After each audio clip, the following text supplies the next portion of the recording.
Hey there, and welcome to Crime for Sleep. I know you're having trouble falling asleep, so let me keep you company with true crime stories from around the world.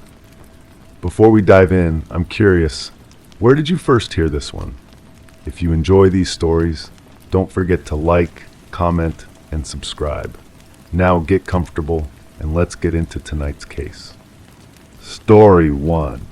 The crunch of gravel underfoot was almost comforting as the morning mist curled lazily, clinging to the edges of the forest trail. My breath mingled with the cool air, a rhythmic whisper in the silence. Everything was in its usual place, from the dew-beaded branches overhead to the distant hum of a waking town. Yet an itch of unease crawled along my spine. The path, so familiar and worn from countless steps, seemed to fade, its ending lost in the overgrown edge of the woods. I know now what I didn't know then. The blue ribbon was already gone from the oak tree. Someone had taken it while I slept, while I trusted in the safety of locked doors and drawn curtains. But I'm getting ahead of myself, aren't I? The story doesn't begin with the ribbon. It begins with the walking, the endless walking, the way my feet found this trail every morning without conscious thought. The detective said I was the last person to see her. That's what they always say in these cases, isn't it? The last person becomes the first suspect, but I wonder sometimes if that's even true. How can anyone be certain who was last? Time moves differently in the woods. Minutes stretch like shadows, and shadows lie about the hour. I remember her laugh first, not her face, not her voice speaking words, but that particular sound she made when something genuinely amused her. It wasn't the polite laughter people offer in conversation. This was involuntary, bubbling up from somewhere deeper. I heard it that morning, floating through the mist like an echo looking for its source.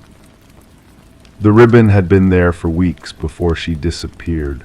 Bright blue against the rough bark, tied in a simple bow that somehow looked deliberate. I'd noticed it because it seemed out of place, too clean and new for something left to weather in the forest. Each morning I'd check to see if it was still there, though I couldn't say why it mattered to me. She used to walk this same trail, not every day like me, but often enough that we developed the habit of nodding when we passed. Strangers who shared a routine, bound by the unspoken etiquette of solitary walkers. We never spoke, never even paused, but there was a comfort in the predictability of her presence. The morning I found the ribbon gone, I also found her scarf, or what I thought was her scarf. A strip of dark fabric caught on a branch just off the main path where the woods grow thick and the undergrowth tangles into itself. The fabric was damp with dew, or maybe it had been there longer than that. Time moves differently in the woods. I should have left it there, should have called someone immediately. Instead, I stood staring at it, trying to remember if I'd ever actually seen her wearing it. Memory is unreliable when you're looking for specific details. I could recall the general impression of her medium height, dark hair usually pulled back, clothing that suggested someone who walked for exercise rather than pleasure. But a scarf, had there ever been a scarf?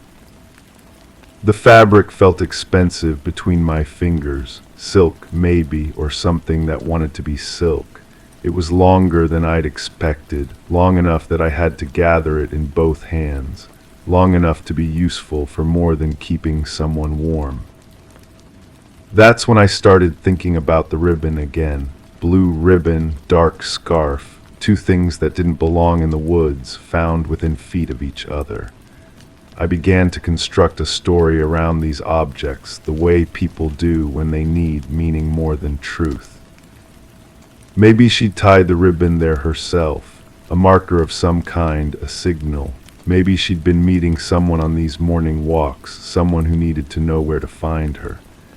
The scarf could have been torn away in a struggle, or dropped in haste, or left deliberately as evidence of what happened next. But evidence of what exactly? I realized I was assuming something had happened to her before I even knew she was missing. The mind works that way sometimes, jumping ahead to conclusions that feel inevitable. We find a scarf in the woods and immediately imagine the worst, even when the worst might be nothing more than carelessness. I folded the fabric carefully and put it in my jacket pocket. Told myself I'd decide what to do with it later after I'd had time to think, but thinking only made the possibilities multiply. Each theory spawned three more, each more elaborate than the last. The walking helped, usually. The rhythm of feet on gravel, the familiar landmarks passing in sequence, the gradual warming of muscles and clearing of thoughts. But that morning the trail felt different, longer somehow, as if new sections had been added while I wasn't paying attention. I found myself stopping frequently, looking back over my shoulder, not because I heard anything following me, but because I kept having the sensation that the path behind me was changing, that if I turned around, I might not recognize the way I'd come.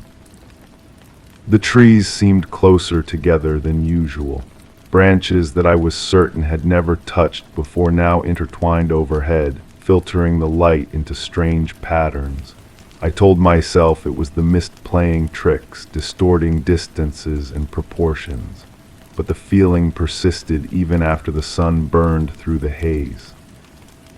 Halfway through my usual circuit, I realized I was looking for her, scanning the trail ahead, listening for that distinctive laugh, expecting her to emerge from around the next bend with some perfectly reasonable explanation for the scarf. Maybe she'd simply taken a different route that morning. Maybe the fabric wasn't even hers. But she didn't appear. The trail remained empty except for me and my growing unease. I completed the circuit faster than usual, almost jogging the final stretch back to where I'd started. The parking area looked the same as always, gravel and weeds, and a single wooden sign warning visitors to stay on marked trails. Her car wasn't there, had never been there as far as I knew. I'd always assumed she lived close enough to walk to the trailhead or that she parked somewhere else. Another gap in my knowledge that suddenly seemed significant. I sat in my car for a long time before driving home, the scarf still in my pocket like a secret I wasn't ready to share. Through the windshield, the trail entrance looked innocent enough, just a gap between trees, marked by that weathered sign, nothing to suggest the questions that were multiplying in my mind. At home, I spread the fabric on my kitchen table and studied it under better light. Definitely silk or silk blend, dark navy blue with a subtle pattern woven through it, small flowers or leaves, barely visible unless you looked closely. The edges were hand-rolled, the kind of detail that suggested quality. Expensive, then, not something you'd lose casually. I searched the local news websites, though I wasn't sure what I was looking for. Missing person reports, accident notifications. There was nothing that seemed relevant, just the usual collection of minor crimes and municipal announcements. I told myself this was good news. No news meant nothing bad had happened. But the absence of information only fed my uncertainty. If she was fine, if she'd simply changed her routine or gone away for a while, then keeping the scarf was harmless. If something else had happened, if she needed help, then my silence was becoming complicity. The next morning I walked the trail again. This time I brought a camera, though I couldn't articulate what I planned to photograph. The spot where I'd found the scarf looked different in the daylight, smaller somehow, less dramatic. The branch where the fabric had caught was barely waist-high, hardly the desperate grab for salvation I'd imagined. The oak tree where the ribbon had been tied showed no sign of ever having held anything. No loose threads, no difference in the bark color where the knot might have rested. It was as if the ribbon had never existed at all. I took pictures anyway, the tree, the branch, the general area where the two discoveries had been made. Through the camera lens, everything looked ordinary. Just woods being woods, indifferent to human concerns. But as I was preparing to leave, I noticed something else. footprints in a muddy patch just off the main trail. Not fresh, they were partially filled with rainwater and scattered leaves, but definitely human and definitely more recent than the last heavy rain. Two sets of prints, I thought, one larger, one smaller, heading deeper into the woods, away from the marked trail. They disappeared where the ground became too rocky to hold impressions, but the direction was clear, straight toward the old quarry that everyone knew about but nobody talked about.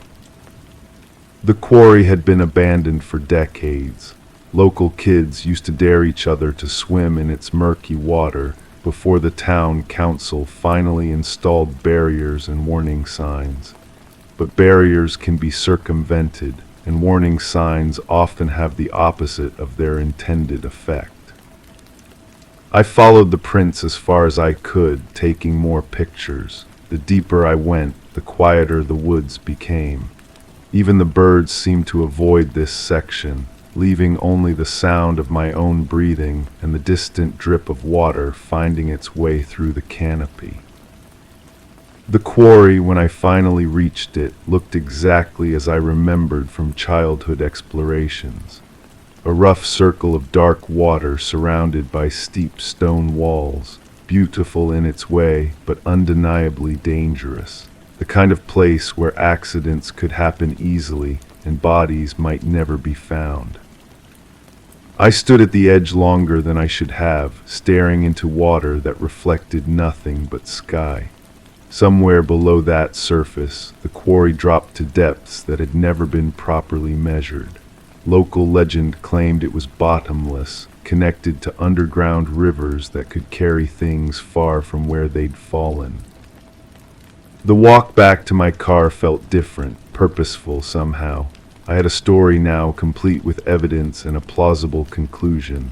The ribbon had been a signal. She'd been meeting someone at the oak tree, someone who'd convinced her to venture off the marked trail. The scarf had been lost in whatever happened next, and the quarry had done what quarries do best, kept secrets. But stories and truth aren't the same thing, are they? Even stories supported by photographs and footprints and expensive silk scarves. Even stories that feel inevitable once you've constructed them carefully enough. At home, I uploaded the photos to my computer and studied them frame by frame. The footprints were less clear in digital form, more ambiguous. What had seemed like obvious evidence of two people walking together could just as easily be the same person walking the same route on different occasions. The scarf lay on my table where I'd left it, no longer seeming like crucial evidence. Just a piece of fabric that someone had lost in the woods. It could have been there for weeks before I found it. Could have belonged to anyone, been dropped for any reason. I realized I was disappointed. I'd wanted the mystery to be real, had needed it to be significant. The alternative, that I'd simply found some litter and constructed an elaborate fantasy around it, was somehow more disturbing than the possibility that something terrible had happened. That night I dreamed about the quarry, not the abandoned pit I'd visited that afternoon, but something larger and darker. In the dream, the water was perfectly clear, clear enough to see all the way to the bottom, and at the bottom, arranged in neat rows like a museum display, were all the things that had ever been lost in the woods. Keys and jewelry and clothing and photographs, and yes, blue ribbons and dark scarves. But also larger things, things that had once been people, preserved in the impossible clarity of dream water, their eyes open and patient as if waiting for someone to finally ask the right questions. I woke with the absolute certainty that I needed to call the police. Not because I had evidence of a crime, but because I had evidence of my own obsession. The scarf had become a weight in my mind, growing heavier each time I looked at it. The officer who took my call was polite but clearly skeptical. Found clothing wasn't unusual, especially near recreational areas. People lost things all the time, and most lost things stayed lost without any sinister explanation. But he took down my information and promised someone would look into it. 2 detectives came to my house the next afternoon. They examined the scarf with professional detachment, asked questions about exactly where and when I'd found it, took photos of my photos. They were thorough but not particularly interested, going through motions that felt routine. Until I mentioned the missing ribbon. Something shifted in their attention then. One of them made a note, asked me to describe the ribbon in detail. Color, size, how it had been tied, how long it had been there before disappearing. Questions that suggested the ribbon might be more significant than I'd realized. They didn't tell me why, of course. Professional discretion, they called it. An ongoing investigation that they couldn't discuss. But their sudden focus on that detail told me everything I needed to know. The ribbon had meant something to someone else, too. After they left, I walked the trail again. This time I wasn't alone. Other people had heard about the investigation, drawn by the same morbid curiosity that makes people slow down at accident scenes. They walked in clusters, talking in hushed voices, pointing at landmarks as if they were already part of local legend. The oak tree had become a destination. Someone had left flowers at its base, though I couldn't imagine why. Someone else had tied a new ribbon around the trunk, bright red this time, with a small card attached. I didn't read the card, but I could see it was covered in careful handwriting. The transformation felt obscene somehow. My private mystery had become public entertainment. My quiet trail turned into a pilgrimage route for people who wanted to be close to tragedy without actually experiencing it. I stopped walking there after that, found other routes, other rhythms, but I couldn't stop thinking about the scarf, about the ribbon, about the questions I'd started asking. The detective had kept my phone number, had promised to call if they learned anything significant, but weeks passed without word. The local newspaper eventually ran a small story about the investigation. No details, just a confirmation that police were looking into reports of suspicious items found in the woods. They asked anyone with information to come forward, used phrases like person of interest and ongoing inquiry that revealed nothing while suggesting everything. I read the article multiple times, looking for clues about what the police had discovered. But journalism, like investigation, is built on withholding as much as revealing. The important questions remained unanswered. Months later, I learned that they'd found her, not in the quarry as I'd imagined, but much closer to the road. She'd fallen from a steep section of trail during an early morning walk, struck her head on a rock, died quickly and quietly while the mist was still rising and the town was still sleeping. The scarf had been hers, lost during the fall. The ribbon had been placed by her sister, who'd been searching the woods privately for weeks before the official investigation began. A memorial marker, not a signal. A gesture of grief, not conspiracy. The detective who called to tell me this was kind about my mistake, understanding about the way innocent details can arrange themselves into sinister patterns. He thanked me for coming forward, said my report had helped them focus their search in the right area. But I felt no satisfaction in the resolution, no relief that the mystery had been solved. If anything, the simple explanation made everything worse.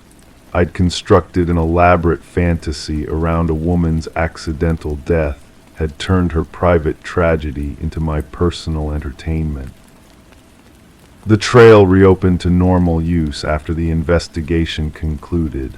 I drove past the entrance sometimes, but never stopped. The oak tree was probably still there, still collecting memorial ribbons from people who needed their grief to have a physical location.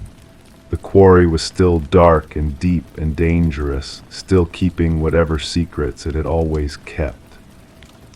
I found other places to walk, other routines to establish, but I never forgot the feeling of that morning when everything changed, when familiar became strange and safe became suspect.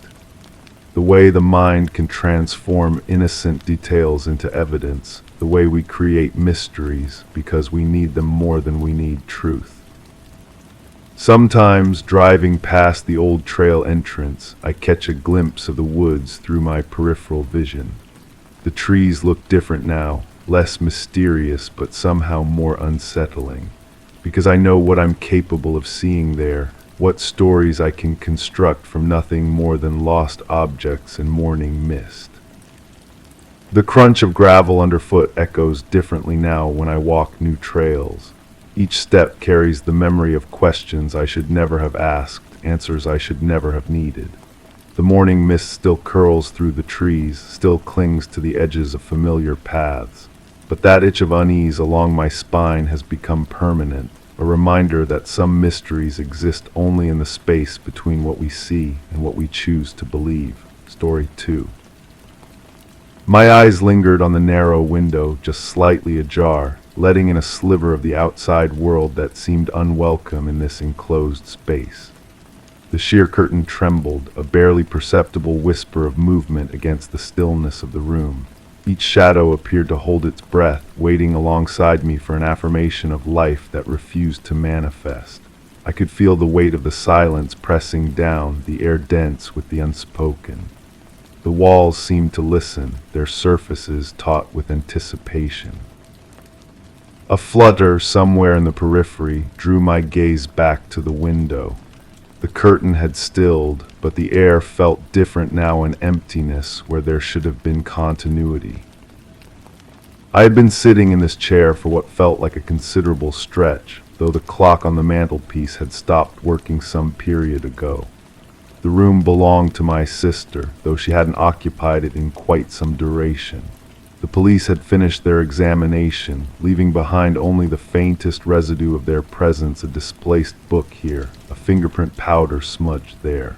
They had asked their questions, taken their photographs, and departed with the same measured efficiency they had arrived with. But something remained unfinished. The scent of her perfume still clung to the fabric of the armchair where I sat, a floral note that seemed too vibrant for the circumstances. It mixed strangely with the metallic tang that had settled into the room's atmosphere, creating an olfactory contradiction that made my throat tighten. I found myself breathing through my mouth, yet still the smell penetrated my consciousness, triggering fragments of memory that felt both familiar and foreign. She had called me that evening, her voice carrying an unusual tremor. The conversation replayed in my mind, but each time I recalled it, certain words seemed to shift their emphasis. Had she said she was frightened, or had she said she was frightening someone else? The distinction felt crucial, yet it slipped away from me like water through cupped hands. The detective had been thorough in his questioning, his pen scratching across the notepad with mechanical precision. He wanted to know about her relationships, her habits, her state of mind. I answered as best I could, but my responses felt inadequate, as if I were describing a stranger who happened to share my sister's face. When had we grown so distant that I could only offer surface observations about someone who had once been as familiar to me as my own reflection? A soft creaking drew my attention to the ceiling above. The house settled around me, its wooden bones adjusting to the weight of secrets. I knew that sound well from childhood nights spent in this same room, listening to the structure's nocturnal conversations. But now the familiar groaning seemed laden with significance, as if the building itself were trying to communicate something essential. I rose from the chair and moved toward the dresser, where her jewelry lay scattered in a pattern that suggested either haste or violence. The police had photographed everything, but they couldn't capture the wrongness of seeing her most precious possessions treated with such carelessness. A silver bracelet I had given her years ago lay tangled with a necklace I didn't recognize, their chains intertwined in a way that seemed almost deliberate. The bracelet felt cold against my palm as I lifted it, its weight familiar yet somehow altered. I remembered purchasing it from a small shop downtown, how the clerk had wrapped it in tissue paper that crinkled with promise. My sister's face had lit up when she opened it, her genuine delight making the expense worthwhile. Now, holding it again, I wondered if that memory was accurate or if I had embellished it over the years, adding layers of sentimentality that may never have existed. Her diary sat on the nightstand, its leather cover worn smooth by years of handling.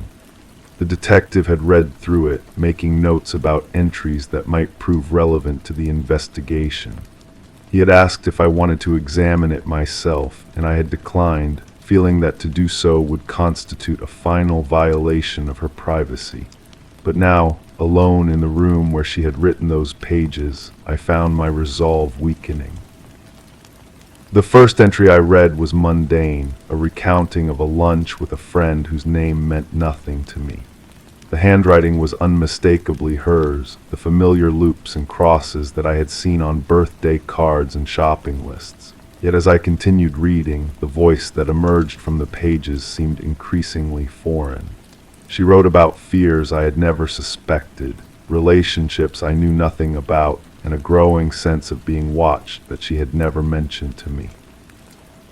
One entry, dated several weeks before her disappearance, described a man who had been following her.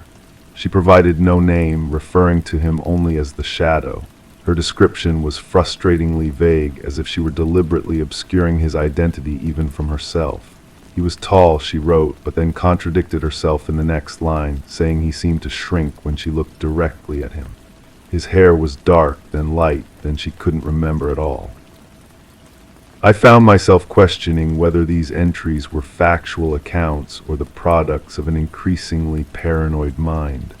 My sister had always been prone to anxiety, but this level of fear seemed beyond her usual concerns. Had I been so absorbed in my own life that I had failed to notice her deteriorating mental state? The possibility sat in my stomach like a stone, cold and indigestible. The phone rang, its shrill tone cutting through the room's oppressive quiet. I answered with a voice that sounded strange to my own ears, hollow and distant. The caller was our mother, asking if there had been any developments. I found myself reassuring her with platitudes that felt meaningless even as I spoke them. The police were doing everything they could. These things took patience. We had to remain hopeful. But hope felt like a luxury I could no longer afford. As I spoke to our mother, I realized I was performing a version of myself, playing the role of the concerned but optimistic sibling.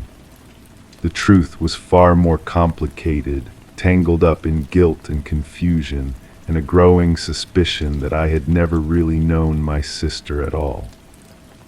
After ending the call, I returned to the diary, drawn by a compulsion I couldn't name. The entries grew increasingly erratic as they approached the present, the handwriting becoming more hurried and difficult to decipher. She wrote about dreams that felt more real than her waking hours, about voices she heard in empty rooms, about a certainty that someone was coming for her. The final entry was different in tone, almost serene. She wrote about acceptance, about understanding that some things were inevitable. She mentioned a meeting, though she provided no details about when or where or with whom. The entry ended mid-sentence, the pen trailing off across the page as if she had been interrupted or had simply lost the will to continue. I closed the diary and set it aside, my hands trembling slightly. The room felt smaller now, the walls pressing closer with each breath I took. The window that had seemed so significant when I first arrived now appeared ordinary, just another barrier between the inside and the outside world. But the curtain continued its subtle dance, responding to air currents I couldn't detect. A car passed outside, its headlights briefly illuminating the room before moving on. In that moment of brightness, I caught sight of something I had previously missed, a small piece of paper tucked behind the lamp on the nightstand. I retrieved it carefully, unfolding what appeared to be a note written in my sister's hand. The message was brief and cryptic. He knows about the photographs. Below that, in different ink, she had written what looked like an address, though the numbers were smudged and difficult to read. I studied the note under the lamp's light, trying to decipher its meaning. What photographs? Who was he? The questions multiplied without generating answers. I searched the room more thoroughly, looking for any photographs that might relate to the note. Her album sat on the bookshelf, filled with the usual collection of family gatherings and vacation memories. But as I flipped through the pages, I noticed gaps where pictures had been removed, small corner pieces of photographs still clinging to the adhesive backing. The missing images created a puzzle with no solution, their absence more telling than their presence might have been. I counted at least a dozen empty spaces, scattered throughout the album without any apparent pattern. Some were recent, based on the surrounding photos, while others seemed to date back years. Had she removed them herself, or had someone else been through the album? My reflection in the dresser mirror caught my attention, and I was startled by how much I resembled her in that moment. The same worried expression, the same way of tilting my head when concentrating. We had always shared certain mannerisms, inherited gestures that marked us as siblings. But now, seeing myself in her space, surrounded by her possessions, the similarity felt unsettling rather than comforting. The detective had mentioned that they would be interviewing her coworkers and friends, trying to piece together her final days.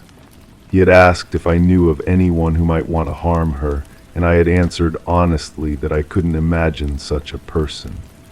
My sister had been well liked, perhaps not the most social person, but certainly not someone who inspired enemies. Yet the diary suggested a different reality, one in which she felt constantly threatened and increasingly isolated. Had I been so wrong about her life, or had something changed recently that I wasn't aware of? The disconnect between my perception and her written words created a chasm that seemed impossible to bridge. I found myself wondering about the last conversation we had shared, trying to remember not just her words but her tone, her body language, any clues I might have missed. We had met for coffee at a place we both frequented, a comfortable routine that required little effort from either of us. She had seemed quieter than usual, more distracted, but I had attributed it to work stress or general fatigue. Now I wondered if she had been trying to tell me something, if her silences had been more significant than her words. Had she been hoping I would ask the right questions, probe deeper beneath the surface pleasantries? The possibility that I had failed her in that moment added another layer to my growing sense of culpability. The room's temperature seemed to have dropped, though the heating system continued its steady hum. I pulled my jacket tighter around my shoulders and noticed that the window had opened slightly wider. The curtain's movement had become more pronounced, billowing inward with each gust of night air. I approached the window and looked out at the street below, seeing nothing but empty sidewalks and parked cars. Yet I had the distinct feeling of being observed, as if unseen eyes were tracking my movements through the glass. The sensation was so strong that I stepped back from the window, my heart rate accelerating for no rational reason.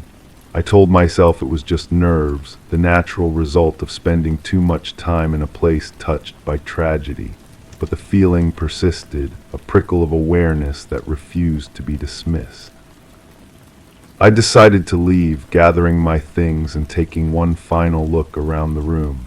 Everything appeared exactly as it had when I arrived, yet something felt fundamentally different. Perhaps it was simply the weight of knowledge, the accumulation of details that had shifted my understanding without providing clarity. The room held its secrets close, revealing just enough to generate questions while withholding the answers that might bring peace. As I reached for the door handle, I noticed something that made me pause. The handle was warm, as if someone had recently grasped it. I knew that was impossible. I had been alone in the room for hours, and the heating system couldn't account for such localized warmth.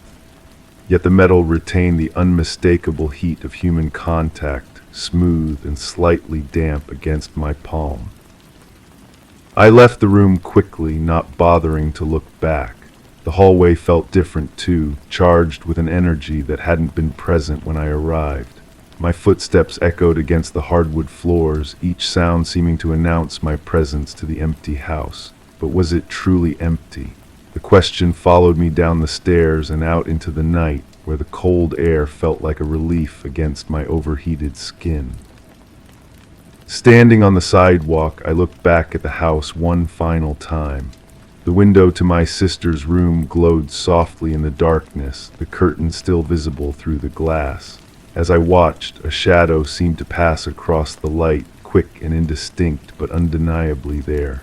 I waited for it to appear again, but the window remained unchanged, offering no further revelations. The drive home passed in a blur of streetlights and empty intersections. My mind churned through the evening's discoveries, trying to arrange them into some coherent narrative. But the pieces refused to fit together, each new detail only complicating the picture rather than clarifying it. The diary, the note, the missing photographs, they suggested a story I couldn't fully comprehend, characters I couldn't identify, motivations that remained opaque. At home, I sat in my own familiar surroundings and tried to process what I had learned. The contrast between my orderly life and my sister's apparent chaos felt stark and somehow accusatory. Had I been living in willful ignorance of her struggles? Had my own comfort blinded me to her distress? The questions circled endlessly, generating guilt but no resolution. I found myself thinking about the shadow in the window, wondering if I had imagined it or if someone else had entered the house after my departure. The possibility that her disappearance was connected to someone who still had access to her space was deeply troubling. Yet I couldn't bring myself to call the police based on such an uncertain observation. What would I tell them?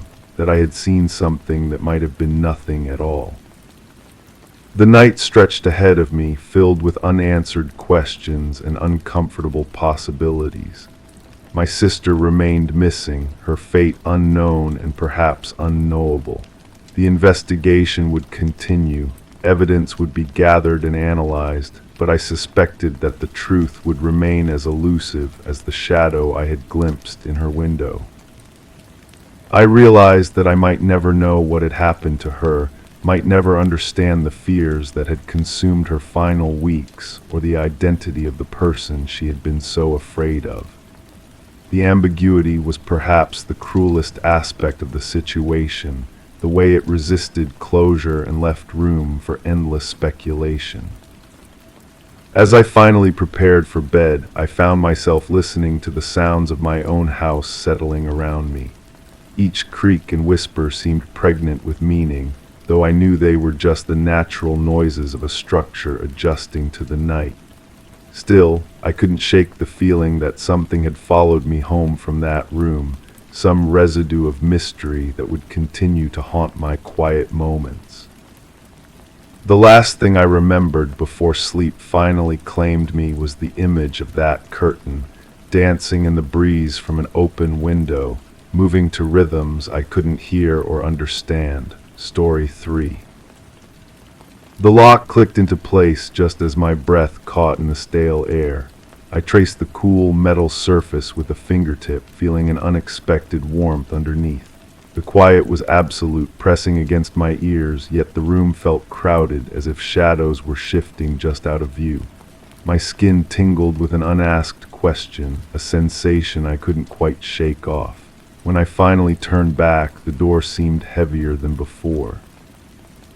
I tell myself I came here for answers. The basement office had been sealed for weeks, yellow tape across the entrance like a warning no one bothered to heed anymore. The investigation was over, they said, case closed, but I needed to see it one more time to understand what really happened that night when everything changed. The fluorescent light above flickered intermittently, casting uneven shadows across the scattered papers on the desk.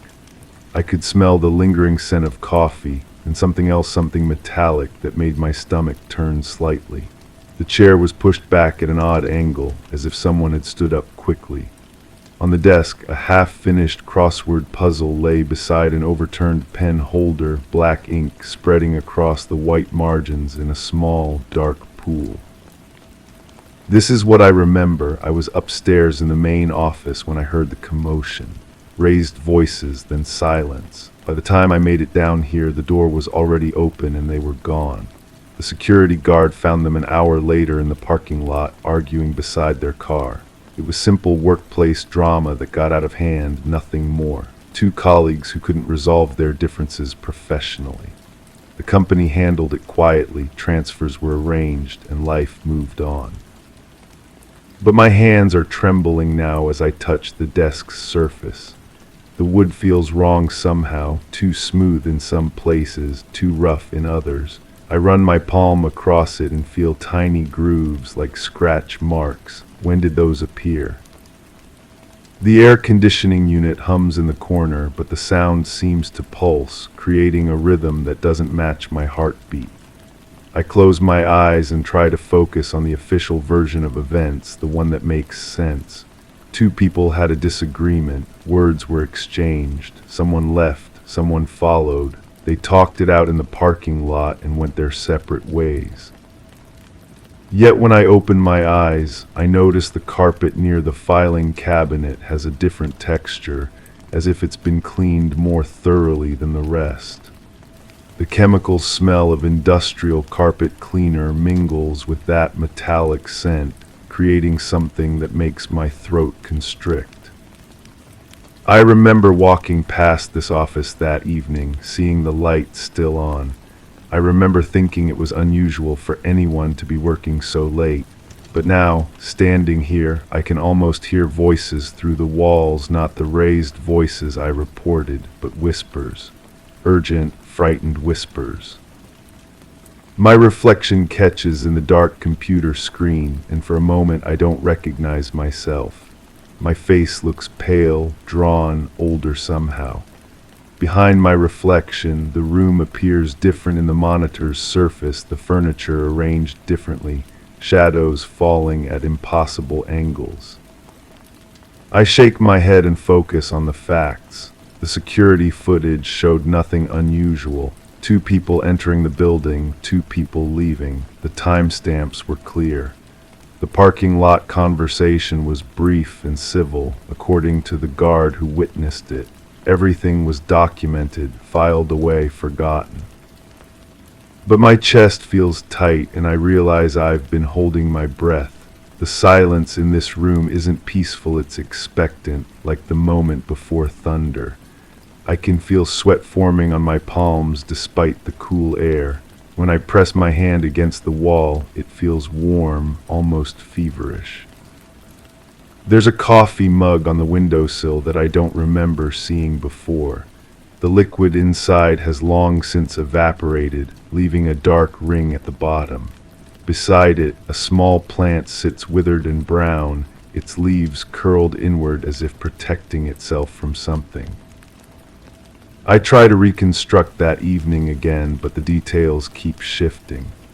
Was it really voices I heard or something else? The sound of furniture being moved, footsteps that didn't match the rhythm of walking. My memory feels unreliable, like trying to hold water in cupped hands.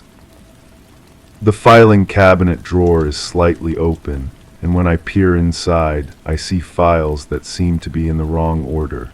Papers that should be crisp and white have yellow edges, as if they've been exposed to heat. One folder is labeled with handwriting I don't recognize, spidery letters that seem to move when I'm not looking directly at them. I remember now I didn't just walk past the office that evening. I stopped, I listened at the door, and what I heard wasn't arguing, it was pleading. Someone begging, their voice high and desperate. But that can't be right, because the official report clearly states that both parties left the building voluntarily and unharmed. The fluorescent light flickers again, and in that brief moment of darkness, I swear I see something else in the room. A shape that shouldn't be there, movement that doesn't belong to me.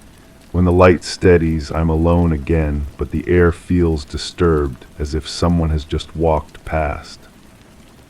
My breathing is shallow now, and I can taste something bitter on my tongue. The crossword puzzle on the desk has words filled in that weren't there before, or maybe I just didn't notice them. 7 across, witness, 12 down, silent. The handwriting is shaky, urgent, nothing like the neat printing I remember seeing earlier. I should leave. I should walk back upstairs, lock the door behind me, and forget about this room. But my feet feel rooted to the carpet, and every time I look toward the exit, it seems farther away than before. The truth is, I'm not sure anymore what I saw that night, what I heard, what I reported. The boundaries between memory and imagination are blurring like watercolors in rain. Was I really upstairs when it happened, or was I closer? Was I a witness or something more? The metallic smell is stronger now, and I realize it's not coming from the room, it's coming from me. My hands, when I hold them up to the flickering light, have a faint reddish tint under the fingernails that I don't remember being there before. I reach for the door handle, but it turns before I can touch it. The lock clicks open with a sound that echoes strangely in the small space. As I step into the hallway, I catch my reflection one more time in the dark window. For just a moment, I see 2 figures standing in that basement office, and I can't tell which one is supposed to be me. The question follows me up the stairs, settling into my bones like a chill that won't leave. What if the person I've been trying to understand, the person whose actions I've been trying to explain, isn't one of them at all? Story 4. The weight of silence. It wasn't unusual for the hall light to flicker. The bulb had been replaced 5 times in as many months, and still it persisted. In the hallway, the mail sat in neat stacks on the entry table, untouched for days. I glanced at the calendar. The marked dates didn't quite line up with today. Sometimes the air felt heavier, but I didn't adjust the windows. As I passed the closed door at the end of the corridor, I noticed the faint outline of a smudge near the handle. I didn't wipe it away. I turned off the last light before leaving. The call came on a morning when frost clung to the windows like fingerprints. My neighbor's voice carried that particular strain people develop when they've been holding their breath too long. She'd found something in the shared basement storage area, something that belonged to the tenant who'd moved out without notice. I'd been the building manager for long enough to know that people leave behind more than furniture. They leave questions. The previous tenant had paid rent punctually, kept to herself, never complained about the flickering lights or the thin walls. Her departure had been clean, almost surgical. No forwarding address, no explanation, just keys left on the kitchen counter and a lease that ended in silence. The basement smelled of damp concrete and something else I couldn't identify. My neighbor stood beside a storage unit with its metal door hanging open like a mouth. Inside, cardboard boxes lined the walls with methodical precision, each one labeled in careful handwriting that grew progressively shakier from left to right. The first box contained photographs, not family pictures or vacation memories, but surveillance shots of people going about their daily routines. Strangers entering coffee shops, walking dogs, checking mail. The images had been taken from a distance, through windows, around corners. Each photograph bore a small adhesive label with a number sequence that meant nothing to me. My hands trembled as I lifted each picture. The paper felt unusually thick, almost waxy. Some images showed the same individuals repeatedly, captured over what appeared to be extended periods. A man in a blue jacket appeared in 17 different photographs. A woman with a distinctive red handbag was featured in 23. The second box held notebooks filled with observations written in the same deteriorating handwriting I'd seen on the labels. Detailed logs of people's movements, their habits, their routines. The entries read like a researcher's field notes, clinical and detached. One entry described how a particular subject always touched their left pocket before crossing the street. Another noted the exact sequence of lights someone turned on when arriving home. I found myself reading these observations with growing unease. The level of detail suggested someone had spent considerable time watching, waiting, documenting. The handwriting grew increasingly erratic as the entries progressed, as if the act of observation itself had begun to consume the observer. The third box contained items I couldn't immediately categorize, small personal objects that seemed random at first glance. A restaurant receipt, a torn movie ticket, a single earring, a house key that didn't match any lock I knew. But as I examined them more closely, I noticed each item bore the same numbering system as the photographs. Cross-referencing revealed a disturbing pattern. Each object corresponded to one of the photographed subjects. The restaurant receipt matched the timestamp of a photograph showing the man in the blue jacket leaving that same establishment. The earring belonged to the woman with the red handbag, visible in several of the surveillance images. My neighbor had grown quiet, watching me piece together this puzzle with the patience of someone who'd already reached their own conclusions. When I looked up at her, she was holding something I hadn't noticed before. A final photograph, larger than the others, showing the exterior of our building. Red circles had been drawn around specific windows, including mine. The implications settled over me like cold water. Our former tenant hadn't just been observing strangers. She'd been studying the people closest to her, documenting our lives with the same clinical detachment she'd applied to her other subjects. The smudge on her door handle suddenly took on new significance. How many times had she opened that door just enough to watch us pass by? I began to remember small details I'd previously dismissed. The way she'd always seemed to know when I was coming or going. Her uncanny ability to avoid encounters in the hallway, as if she'd timed her movements to our routines. The questions she'd asked about other tenants, casual inquiries that now felt like intelligence gathering. The notebooks revealed she'd assigned us all numbers. I was subject 14. My neighbor was subject 9. Each of us had been reduced to a case study, our lives dissected and catalogued with scientific precision. Reading about myself through her eyes felt like discovering I'd been living inside someone else's experiment. Her observations about me were disturbingly accurate. She'd noted that I always checked the mail at the same time each day, that I favored my left foot when climbing stairs, that I touched the banister exactly 3 times before reaching the landing. Details I wasn't even conscious of had been recorded and analyzed like symptoms of a condition I didn't know I had. But the most unsettling discovery was what the notebooks revealed about her motivation. The early entries suggested curiosity, perhaps loneliness driving her to connect with others through observation rather than interaction. However, as the documentation continued, the tone shifted. The observations became judgments. Our habits were classified as weaknesses. Our routines were described as vulnerabilities. The final entries spoke of correction and intervention. She'd begun to see herself as someone who could fix the flaws she'd identified in her subjects. The man in the blue jacket needed to vary his route home. The woman with the red handbag should be more aware of her surroundings. We were all living incorrectly, and she was the only one who could see it. I found evidence that she'd begun acting on these conclusions, small interventions designed to disrupt the patterns she documented. A photograph showed the blue-jacketed man looking confused at a street corner where a familiar sign had been removed. Another image captured the woman with the red handbag searching through her purse, apparently unable to find something she expected to be there.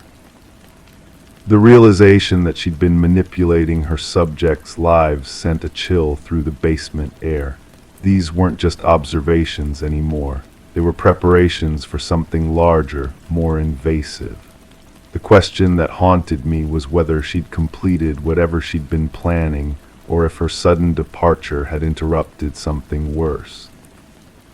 My neighbor and I spent the remainder of that morning going through every box, every notebook, every photograph. The deeper we dug, the more questions emerged. Some of the surveillance images had been taken from impossible angles, suggesting she'd gained access to private spaces. Several photographs showed the interiors of apartments, including my own living room. The numbering system revealed gaps. Subjects 1 through 7 were missing from the collection, along with any documentation of their cases. Had these been practice runs, earlier experiments that had been disposed of or hidden elsewhere, the absence of these records felt more ominous than their presence would have been. We found a map of the local area with locations marked in the same deteriorating handwriting. Each mark corresponded to an address where one of her subjects lived or worked. Red pins indicated completed observations. Blue pins marked locations where intervention had occurred. Yellow pins, the most numerous, were labeled as pending action. My address bore a yellow pin. The basement suddenly felt too small, too close. The smell I couldn't identify earlier now seemed to emanate from the boxes themselves, as if the obsession contained within had developed its own scent.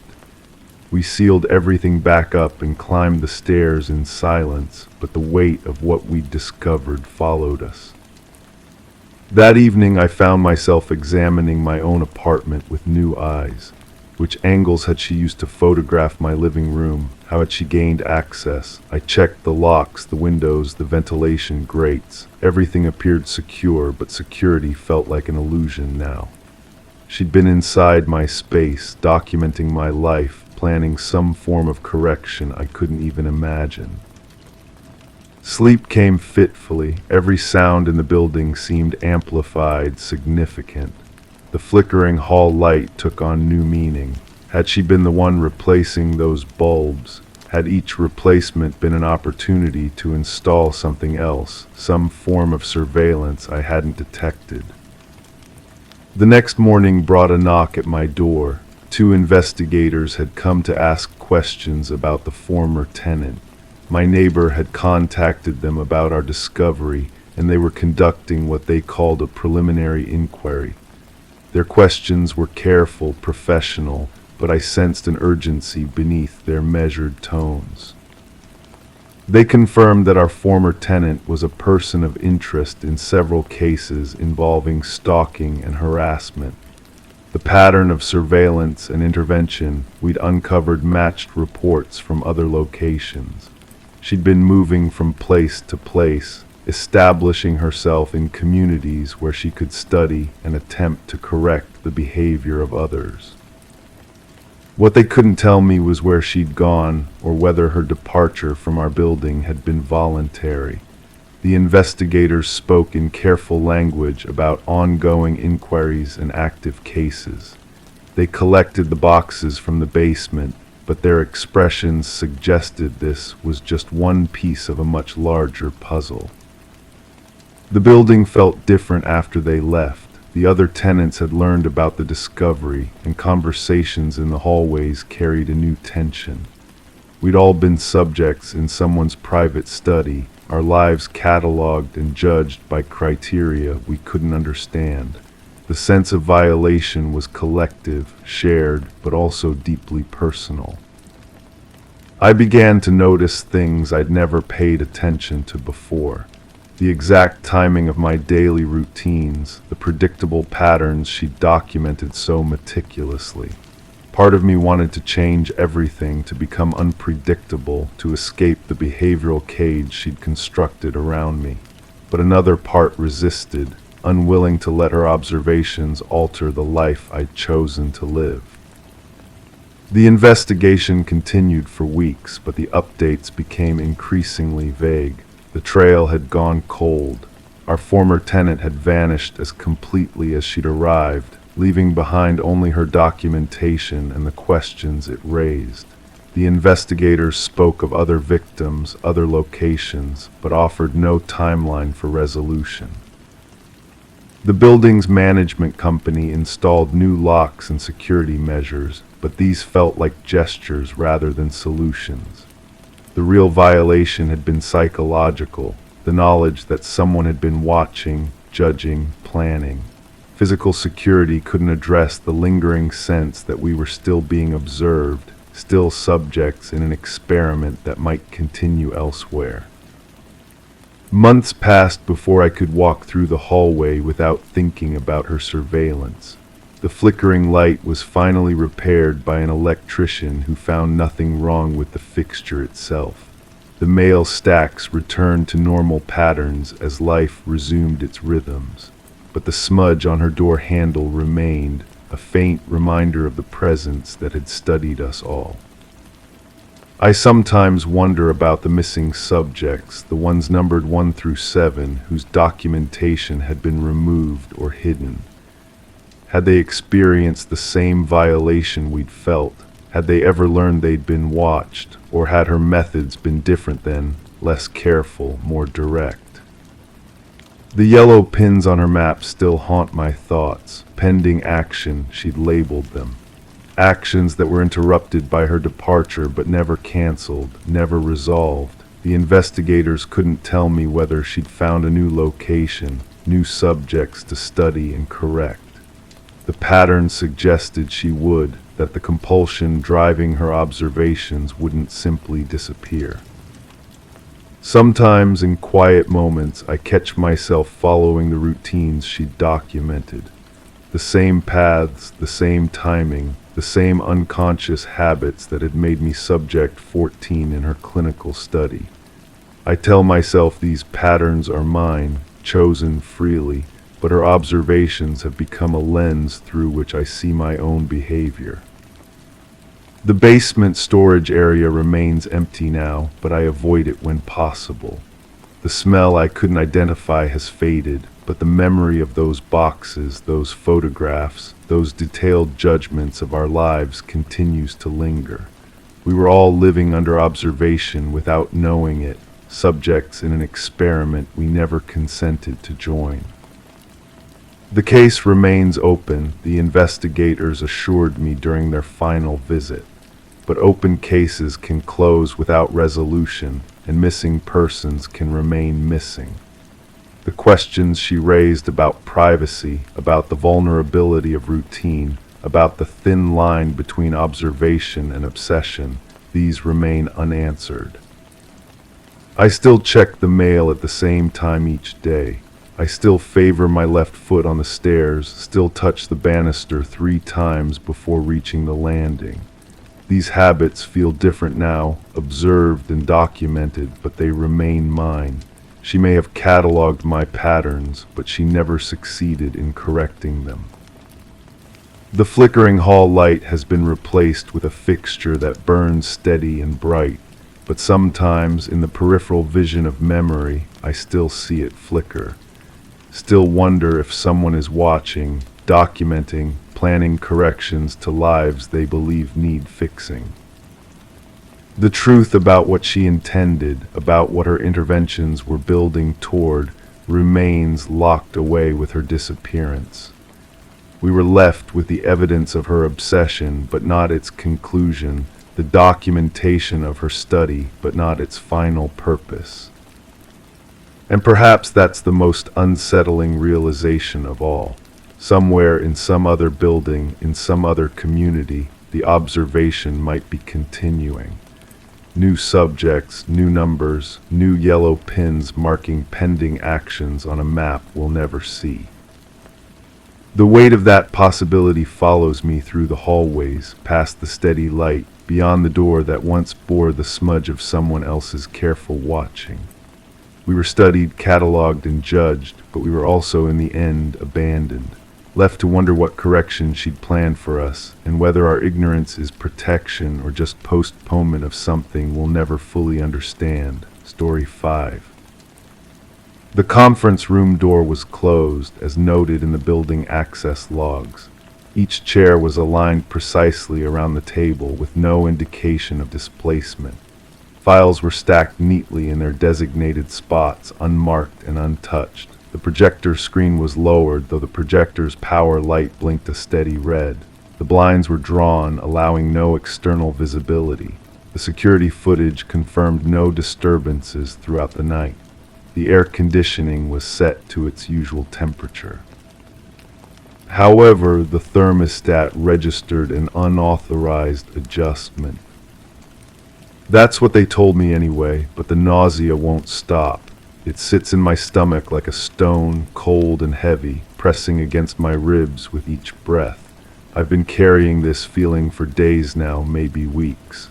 Time has become elastic, stretching and contracting in ways that make me question whether I'm remembering or dreaming. The taste of coffee lingers in my mouth, bitter and metallic. I remember sitting in that room, the leather chair squeaking beneath me as I shifted my weight. The fluorescent lights hummed overhead, casting everything in that sickly yellow glow that makes skin look jaundiced. Someone was speaking, but their words seemed to come from underwater, distorted and slow. I keep thinking about the thermostat, such a small detail, insignificant really. Yet it gnaws at me like a splinter working its way deeper under the skin. Who would adjust it, and why? The building was empty, locked tight, secured by cameras and access cards and all the modern rituals of corporate paranoia. My hands shake when I try to hold a pen. The tremor is slight, barely noticeable to others, but I feel it like an earthquake in my bones. It started after that meeting, or maybe before. Memory is unreliable, I've learned. It edits itself, rearranges facts like furniture in a room you thought you knew. There was a woman there, I think. Her perfume was too strong, cloying and sweet like overripe fruit. She sat across from me, or maybe beside me.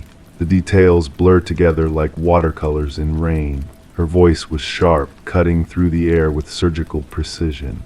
She asked questions I couldn't answer or wouldn't answer, or perhaps the questions were never asked at all. The files on the table remained untouched, they said, but I remember reaching for one, my fingers brushing against the manila surface. The paper felt wrong somehow, too smooth, like it had been handled by countless others before me. Inside were photographs, or maybe they were charts, numbers and graphs that meant nothing and everything simultaneously. Sleep eludes me now. When I close my eyes, I see that blinking red light from the projector. It pulses like a heartbeat, steady and relentless. In my dreams, it grows larger, filling my vision until everything is bathed in crimson. I wake with the taste of copper in my mouth and sheets soaked in sweat that smells of fear. The security guard knew something. I could see it in the way he avoided my eyes when I asked about that night. His uniform was crisp, freshly pressed, but his hands were dirty. Not physically dirty, but stained with knowledge he didn't want to carry. He mumbled about routine checks and standard procedures, but his voice wavered like a badly tuned radio. I've started checking my own thermostat at home, obsessively noting the temperature, the settings, any deviation from what I remember. The numbers mock me with their precision. 72 degrees, 73. Sometimes I find it set to temperatures I don't remember choosing, and I wonder if I'm losing my mind or if someone else has been in my house. The building's architecture is designed to disorient, endless corridors that branch and merge like arteries in a body. I've walked those halls countless times, but that night felt different. The carpet seemed to absorb sound, creating a vacuum of silence that made my footsteps echo inside my skull rather than in the air around me. Emergency exit signs glowed green in the darkness, pointing toward escape routes I couldn't trust. There was blood on my shirt when I got home, just a small spot near the collar. I stared at it in the bathroom mirror, trying to remember how it got there. A paper cut, maybe. A nosebleed. The stain was rust-colored and old, but I couldn't recall bleeding. I washed the shirt 3 times, but the spot remains, faint but visible, like a brand marking me as guilty of something I can't name. The woman's laugh haunts me. It was too loud for the confined space, echoing off the walls in ways that defied physics. She found something amusing in my confusion, my inability to grasp what was happening around me. Her teeth were too white, too perfect, like porcelain veneers hiding something rotten underneath. I've been avoiding the office, calling in sick with ailments that feel real enough, headaches that split my skull like lightning, stomach pains that double me over. The Human Resources Department expresses concern with voices that sound hollow and scripted. They offer assistance I don't want and can't accept. The projector's red light blinks in sequence with my heartbeat now, or maybe my heart has synchronized itself to its rhythm. Thump blink, thump blink. The synchronicity feels meaningful, like a code I should be able to crack if only I were smart enough, or brave enough, or honest enough with myself. I remember signing something, my hand moving across paper without conscious direction. The pen felt heavy, loaded with consequences I didn't understand. The ink was blue-black, the color of deep water or old bruises. My signature looked different somehow, distorted, as if someone else had guided my hand through the motions of consent. The air conditioning unit at home has started making new sounds, mechanical whispers that keep me awake. It cycles on and off at irregular intervals, creating temperature fluctuations that leave me alternately shivering and sweating. I've called repair services, but they find nothing wrong. The system is functioning perfectly, they assure me, exactly as designed. That night the conference room felt smaller than usual, the walls pressing inward like a closing fist. Or maybe I was shrinking, diminishing under the weight of scrutiny I couldn't identify or escape. The table stretched between us like an ocean, its polished surface reflecting fragments of conversation I can't quite reconstruct. I've started keeping detailed logs of everything, temperature readings, sleep patterns, the exact wording of dreams I can remember. The data accumulates like evidence in a case I'm building against myself or for myself. The distinction has become meaningless. Guilt and innocence blur together like colors on a palette mixed by an indifferent artist. The security footage showed nothing, they said, but what does nothing look like? Empty corridors and motionless furniture don't tell the whole story. Between the frames and the spaces where digital eyes blink and refresh, entire worlds of possibility exist. I've become obsessed with those gaps, those microseconds of blindness where truth might hide. My reflection in the bathroom mirror has started looking unfamiliar. The face staring back at me belongs to someone I might have known once, but the eyes are different now. They hold knowledge I don't remember acquiring, secrets I can't access but can't forget. I've started avoiding mirrors, but they seem to multiply, appearing in unexpected places like accusations. The woman mentioned a deadline, or maybe a lifeline. The words sound similar when filtered through the fog of memory and medication. I've been taking pills to help me sleep, but they only make the dreams more vivid, more persistent. I wake feeling like I've been somewhere important, done something crucial, but the details evaporate like smoke in sunlight. There's a pattern in the thermostat adjustments, I'm sure of it. Not random changes, but deliberate modifications following some logic I can't grasp. The numbers form sequences that feel significant, like coordinates or codes or phone numbers for conversations I'm not ready to have. I've written them down, filled notebooks with temperature readings that might be messages from myself to myself. The conference room chairs were identical, ergonomically designed for comfort during long meetings. But I remember one feeling different, its cushions worn in places that suggested frequent use by someone specific. The indentations felt personal, intimate, like sitting in someone else's body heat. The thought makes my skin crawl with phantom sensations I can't shake. I've been researching hypothermia, the way cold affects perception and memory. Bodies shutting down, minds creating false warmth, hallucinations that feel more real than reality. Maybe that's what happened. Maybe the unauthorized temperature adjustment was an attempt at preservation, keeping something from decomposing too quickly. The files contained photographs after all. I'm sure of it now, though the certainty feels borrowed from someone else's memory. Faces I recognized but couldn't name, places that looked familiar but impossible to locate. The images were arranged in sequences that told a story I wasn't supposed to understand, a narrative written in visual language I'd never learned to read. My handwriting has been changing, subtle shifts in letter formation and spacing that suggest neural pathways rerouting themselves around damaged areas. I compare old notes to new ones, looking for evidence of deterioration or improvement. The changes are real but meaningless, like evolution in fast forward, adaptation to environmental pressures I can't identify. The building's heating system is connected to a central computer that monitors and adjusts temperature throughout the structure. Unauthorized changes would require administrative access or physical manipulation of individual units. The investigation focused on digital intrusion, but what if someone had simply walked to the thermostat and turned a dial? Sometimes the simplest explanations are the most terrifying. I dream about the projector screen, its surface blank and expectant like fresh snow waiting for footprints. In the dreams, images appear without the projector being turned on, scenes from my life played back in grainy detail.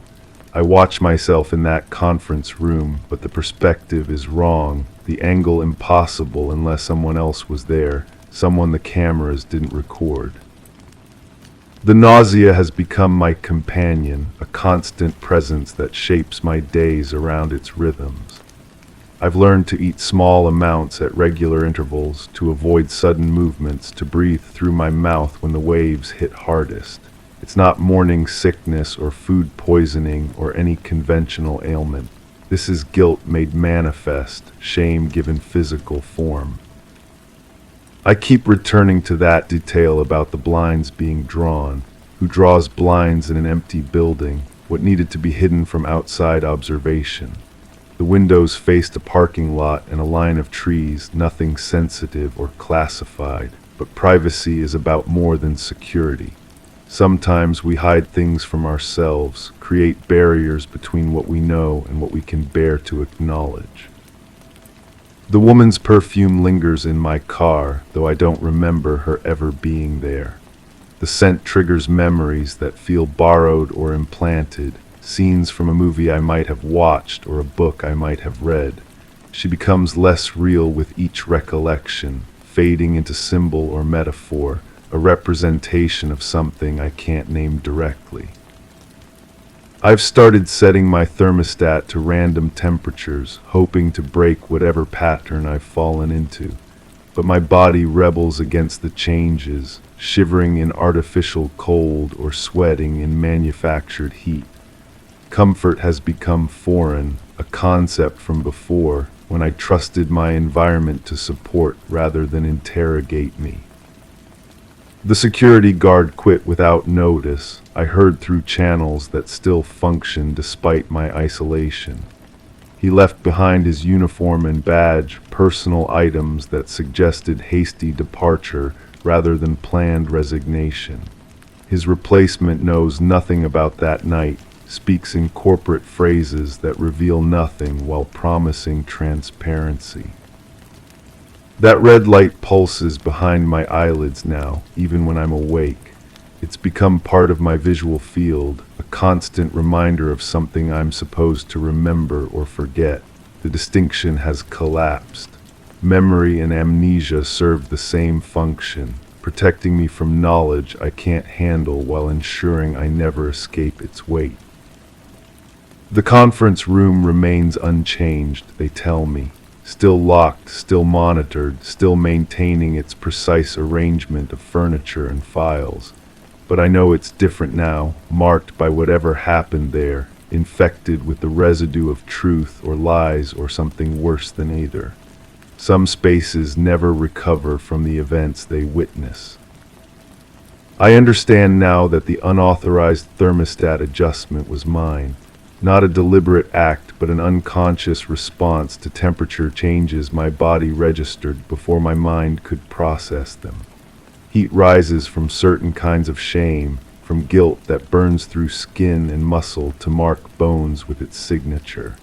I was trying to cool something that couldn't be cooled, to find comfort in a situation that offered none. The feeling won't leave me because it shouldn't leave me.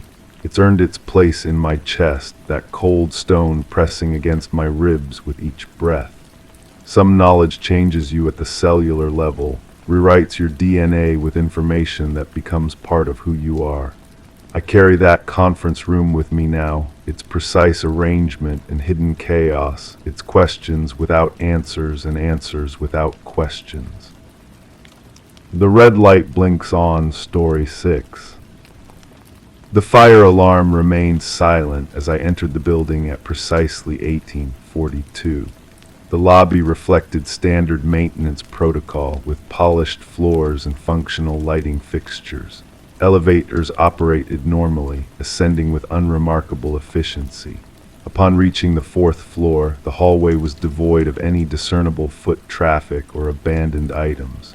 Rooms along the corridor were uniformly secured, adhering to standard lock procedures. The window at the far end was closed, insulating the interior from external elements. No outages had been logged, yet the security camera footage for that level was inexplicably absent. I remember the fluorescent lights humming above me as I walked that corridor, their steady buzz creating a rhythm that seemed almost deliberate. The carpet beneath my feet was industrial grade, designed to muffle footsteps, yet each step I took seemed to echo in ways that defied the building's acoustic properties. The air smelled of cleaning solution, and something else I couldn't quite identify, something metallic and sharp that caught in the back of my throat. I was there as part of my security rounds, checking the building after hours as I'd done countless times before. The routine was simple: verify all access points, ensure proper lighting, document any irregularities. The 4th floor housed administrative offices, nothing particularly sensitive or unusual. I'd walked these halls so many times I could navigate them with my eyes closed, which is why the missing footage struck me as odd but not alarming. The logical explanation was straightforward. Earlier that afternoon, maintenance had been working on the electrical systems. They'd mentioned possible brief interruptions to various building services, including the security network. The missing footage was likely just a technical glitch, a few hours lost in the digital ether. These things happen more often than people realized. The building was secure, all doors properly locked, no signs of forced entry or disturbance. I proceeded with my standard inspection, checking each door handle methodically. Room 401 was locked. Room 403 was locked. Room 405 was locked. The pattern continued down the hallway, each door responding exactly as expected when I tested the handles. My keycard worked perfectly at each checkpoint, the electronic locks engaging and disengaging with their familiar mechanical clicks. But something felt wrong about the silence. I've worked security for over a decade, and buildings have their own personalities, their own sounds and rhythms. This building typically settled with small creaks and sighs, the heating system cycling on and off, the distant hum of traffic filtering through the walls. That evening, the silence felt deliberate, as if the building itself was holding its breath. When I reached the window at the end of the corridor, I paused to look outside. The street below appeared normal, sparse evening traffic moving at regular intervals. The neighboring buildings showed their usual pattern of lit and darkened windows. Nothing seemed out of place from this vantage point, yet I found myself staring longer than necessary, searching for something I couldn't name. That's when I noticed my reflection in the glass looked somehow unfamiliar.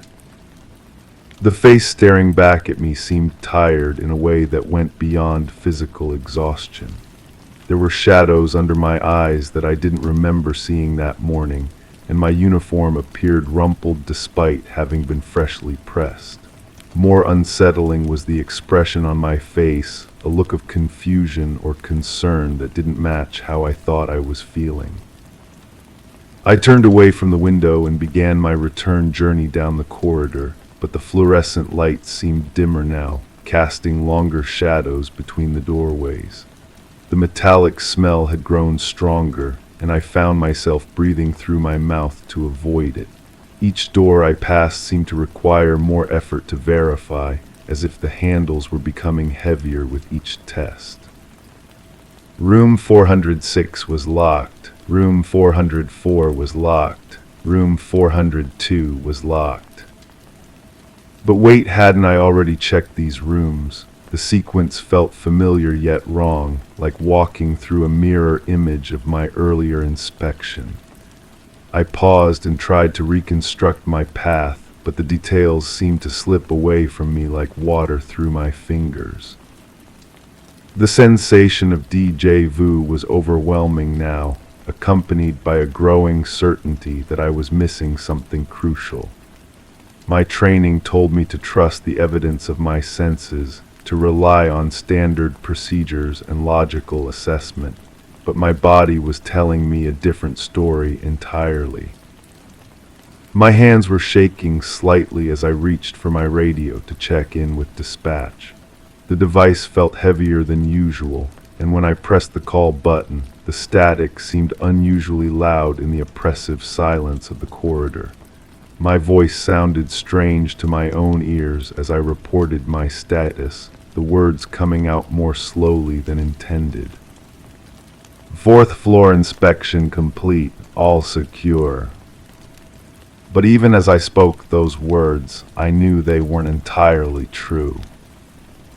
The elevator ride down felt longer than it should have, the mechanical hum seeming to vibrate through my bones.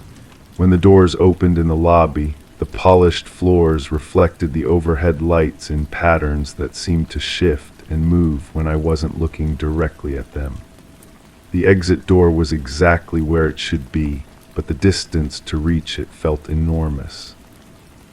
Outside, the evening air was cool against my face, carrying the familiar sense of the city exhaust fumes, distant cooking, the green smell of trees lining the sidewalk. These normal sensations should have grounded me, should have dispelled the strange atmosphere of the building's interior. Instead, they felt like props in an elaborate performance, too perfect and deliberate to be genuine. I sat in my patrol car for several minutes, trying to process what had just occurred. The rational part of my mind insisted that nothing unusual had happened. I had completed a routine inspection of a secure building. The missing camera footage was a technical issue that would be resolved by the morning shift. My strange sensations and feelings of unease were simply the result of fatigue and an overactive imagination.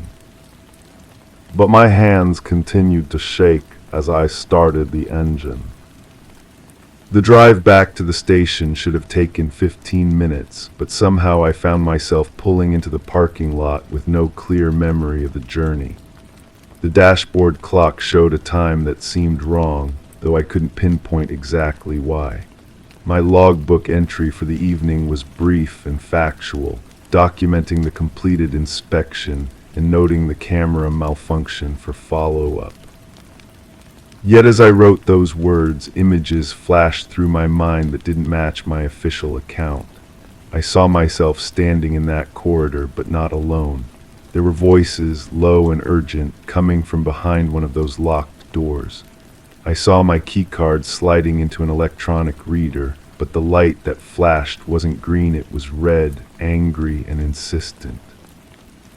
I saw my own hands, but they weren't steady and professional. They were fumbling with something small and metallic, something that reflected the fluorescent lights in sharp, painful flashes. The metallic smell wasn't cleaning solution, it was something else entirely, something that made my stomach clench with recognition, even as my conscious mind rejected the possibility. These images came in fragments, disconnected and surreal, like pieces of a dream that refused to form a coherent narrative. They felt more real than my memories of the routine inspection, yet they made no logical sense. I hadn't unlocked any doors beyond the standard checkpoints. I hadn't encountered anyone in the building. I hadn't handled anything unusual. Had I? The uncertainty was becoming unbearable.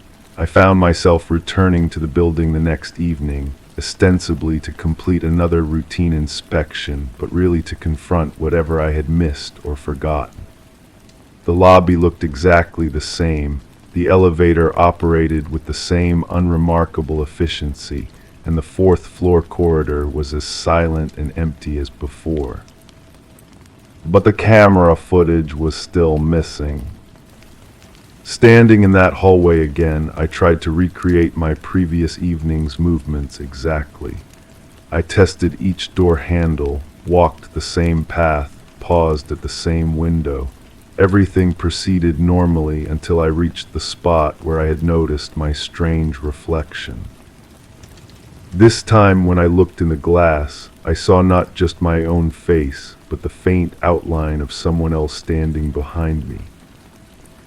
I spun around, my heart racing, but the corridor was empty. The fluorescent lights hummed their steady rhythm, casting the same harsh shadows between doorways. The metallic smell was absent, replaced by the familiar scent of industrial carpet and cleaning products. Everything was exactly as it should be, yet I could still feel a presence, as if someone was watching me from just beyond the edge of my peripheral vision. My radio crackled to life, startling me with its sudden noise. Dispatch was requesting a status update, their voice tinny and distant through the speaker. I responded automatically, reporting normal conditions, but my voice sounded hollow in the empty corridor. As I prepared to leave, I noticed something that stopped me cold. On the carpet near room 405, there was a small stain I hadn't seen before, or perhaps hadn't remembered seeing. It was dark and roughly circular, about the size of a coin. It could have been anything: spilled coffee, dropped ink, tracked in mud. But something about its placement and appearance made my skin crawl. I knelt down to examine it more closely, and the metallic smell returned, stronger than before. The stain seemed fresh despite the building's thorough daily cleaning routine. When I touched it with my fingertip, it felt slightly sticky, as if it hadn't completely dried. That's when the other memories began flooding back, not as vague impressions, but as vivid, undeniable experiences. I remembered unlocking room 405, not with my standard keycard, but with a key I'd found in my pocket, a key I couldn't remember acquiring. I remembered the door swinging open to reveal not an empty office, but a scene that made no sense within the context of my routine inspection. I remembered voices, urgent and frightened, and the sound of something heavy falling to the floor. I remembered my own voice, saying words I couldn't now recall, but that had seemed desperately important at the time. I remembered the taste of fear in my mouth and the feeling of my heart pounding so hard it seemed to echo off the walls. Most disturbing of all, I remembered cleaning something up, working quickly and methodically to restore the room to its proper appearance. I remembered checking and double-checking that everything looked normal, that no evidence remained of whatever had occurred. But evidence of what? The harder I tried to grasp these memories, the more they seemed to slip away, leaving behind only fragments and sensations. I stood up from examining the stain, my legs unsteady, and backed away from room 405. The door was locked, just as it should be, but I found myself afraid to test the handle. Instead, I retreated to the elevator, my footsteps echoing strangely in the corridor that had seemed so silent before. The ride down felt interminable, and when I finally reached the lobby, I practically ran for the exit. In my car, I sat shaking as I tried to make sense of what was happening to me. Was I losing my mind? Had the stress of the job finally caught up with me in some psychological breakdown? Or was there something real behind these conflicting memories, something my conscious mind was trying to protect me from remembering? The missing camera footage suddenly seemed less like a technical glitch and more like a deliberate erasure. But erasure of what and by whom? I drove home that night knowing I would return the next evening, and the evening after that, until I could either prove to myself that nothing had happened or uncover whatever truth my mind was hiding. The uncertainty was eating at me, making it impossible to sleep or concentrate on anything else.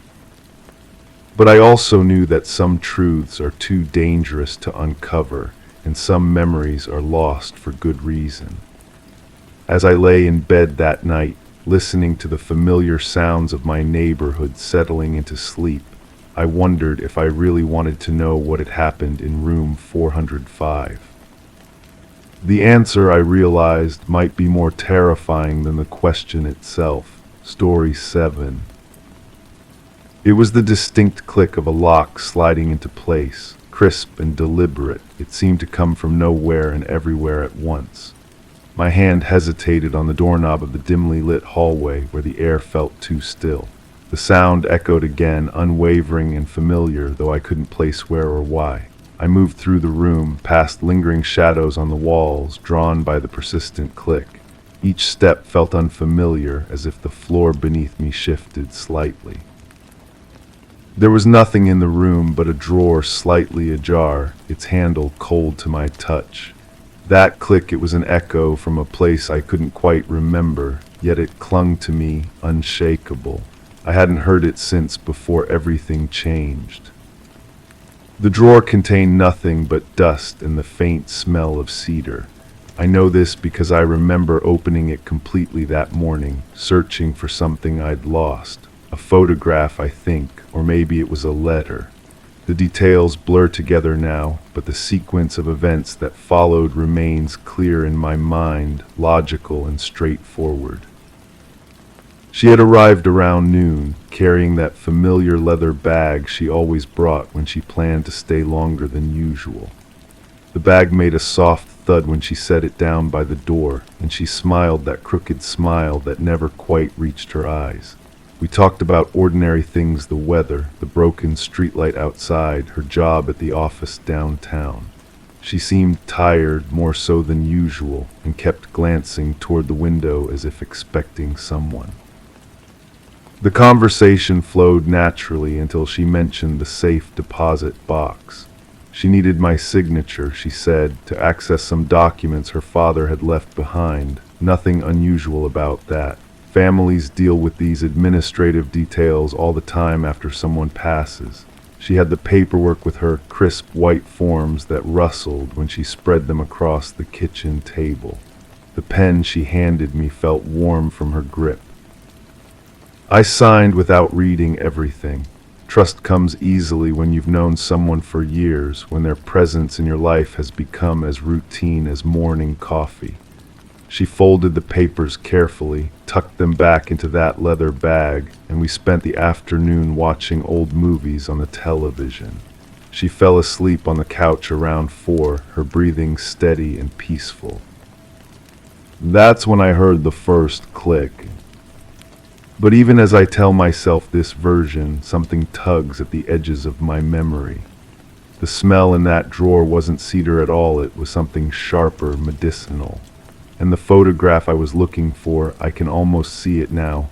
2 figures standing beside a car, their faces obscured by shadow, but their postures suggesting intimacy or conspiracy. The leather bag troubles me too. When she set it down, did it really make a soft thud, or was it heavier than that? The sound echoes differently now in my mind, more substantial, as if it contained something dense and metallic. And her smile, I keep calling it crooked, but was it really a smile at all? The expression I'm remembering now seems more like a grimace, the kind of face someone makes when they're steeling themselves for an unpleasant task. The safe deposit box story begins to unravel when I focus on the details. Her father had been gone for over 2 years. Wouldn't those administrative matters have been settled long ago? And the paperwork she showed me, those crisp white forms, why can't I remember what they actually said? The words seemed to shift and blur when I looked at them, as if they were written in a language I almost but didn't quite understand. I signed my name, but the pen felt different now in this other version of events, cold instead of warm, heavy. The ink seemed too dark, too permanent. She watched me write with an intensity that made my hand shake slightly, and when I finished, she didn't fold the papers carefully. She snatched them away, almost hungrily, and shoved them into that bag with movements that seemed practiced, rehearsed. The afternoon movies become suspect too. Did she really fall asleep, or was she watching me through half-closed eyes? Her breathing, which I remembered as peaceful, now sounds calculated in my mind. Too even, too controlled, like someone pretending to sleep while actually listening for something. That first click, the one I heard around 4, it didn't come from nowhere. It came from her bag, a small metallic sound like a clasp opening or a mechanism engaging. But when I looked over at her, she appeared to be sleeping soundly, her face turned away from me toward the back of the couch. The evening progressed normally, or so I thought at the time. She woke up as the sun was setting, stretched like a cat, and suggested we order takeout for dinner. We shared containers of food that tasted faintly of cardboard and talked about nothing important while the light outside faded to purple, then black. She left around 9, kissing my cheek at the door and promising to call the next day. But she didn't call the next day, or the day after that. The silence stretched on, and I began to notice things. The spare key I kept under the flower pot by the front door had been moved slightly. Not missing, just repositioned, as if someone had picked it up and put it back down without quite remembering its exact placement. The lock on my front door seemed different, too stiffer, as if someone had been practicing with it, learning its particular quirks and resistances. Then there were the phone calls that came at odd hours, 3 rings, then silence. No voice, no message, just the hollow sound of an open line before the connection died. They always came when I was in the shower or stepping outside to check the mail, times when someone watching the house would know I might not reach the phone in time. The clicking sound became more frequent. I'd hear it in the middle of the night, sharp and clear in the darkness. Always just once, never repeated, as if someone was testing something. A lock, maybe, or a camera. The sound seemed to move around the house, coming from different rooms on different nights, but always with that same crisp, deliberate quality.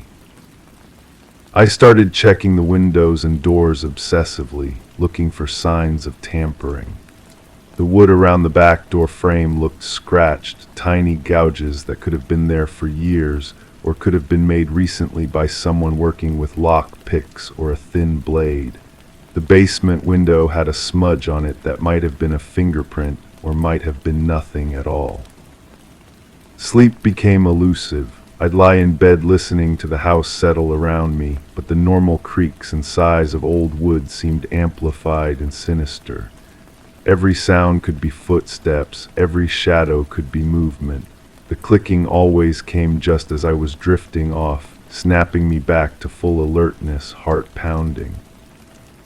During the day, I found myself studying that afternoon we spent together, turning it over in my mind like a puzzle with pieces that didn't quite fit.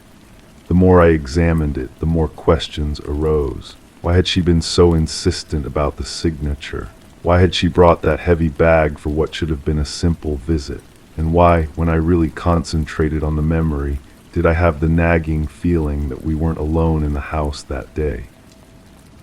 Sometimes in the periphery of my recollection, I caught glimpses of a third presence. A shadow moving past the kitchen window while we sat at the table. The soft creak of floorboards from upstairs while we watched television. The feeling of being observed, studied, evaluated. But whenever I tried to focus on these impressions directly, they dissolved like smoke. The photograph I'd been looking for in that cedar-scented drawer haunted me. I became convinced it was crucial, that it contained some truth I desperately needed to understand. But the more I searched for it, the more elusive it became. Had it ever existed at all, or was it just my mind's way of creating a concrete symbol for all the vague unease I felt? I started avoiding the hallway where I'd first heard that clicking sound. The space felt charged somehow, heavy with significance I couldn't decode. The drawer remained slightly ajar no matter how many times I closed it, as if something invisible was keeping it open. The handle stayed cold to the touch even on warm days, and sometimes I could swear I smelled that sharp, medicinal odor drifting from inside. Weeks passed, maybe months. Time became fluid, unreliable. I'd look at the calendar and find gaps I couldn't account for, days that seemed to have vanished entirely. The clicking sounds continued, but they began to feel less like intrusions and more like reminders, as if someone or something was trying to tell me something important that I was too frightened or too stubborn to hear. The leather bag appeared in my dreams, always just out of reach, always containing something I needed to see but couldn't access.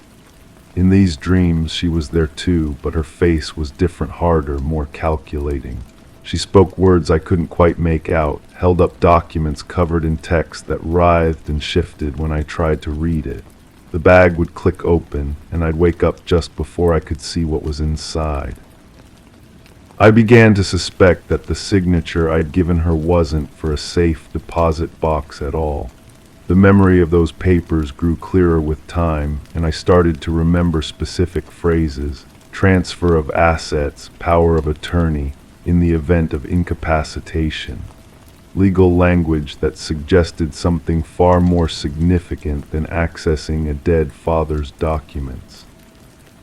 But even this realization felt slippery, uncertain. Maybe I was creating meaning where none existed, seeing patterns in randomness, because the alternative, accepting that I simply didn't know what was happening, was too unsettling to bear. The house began to feel different, as if it no longer entirely belonged to me.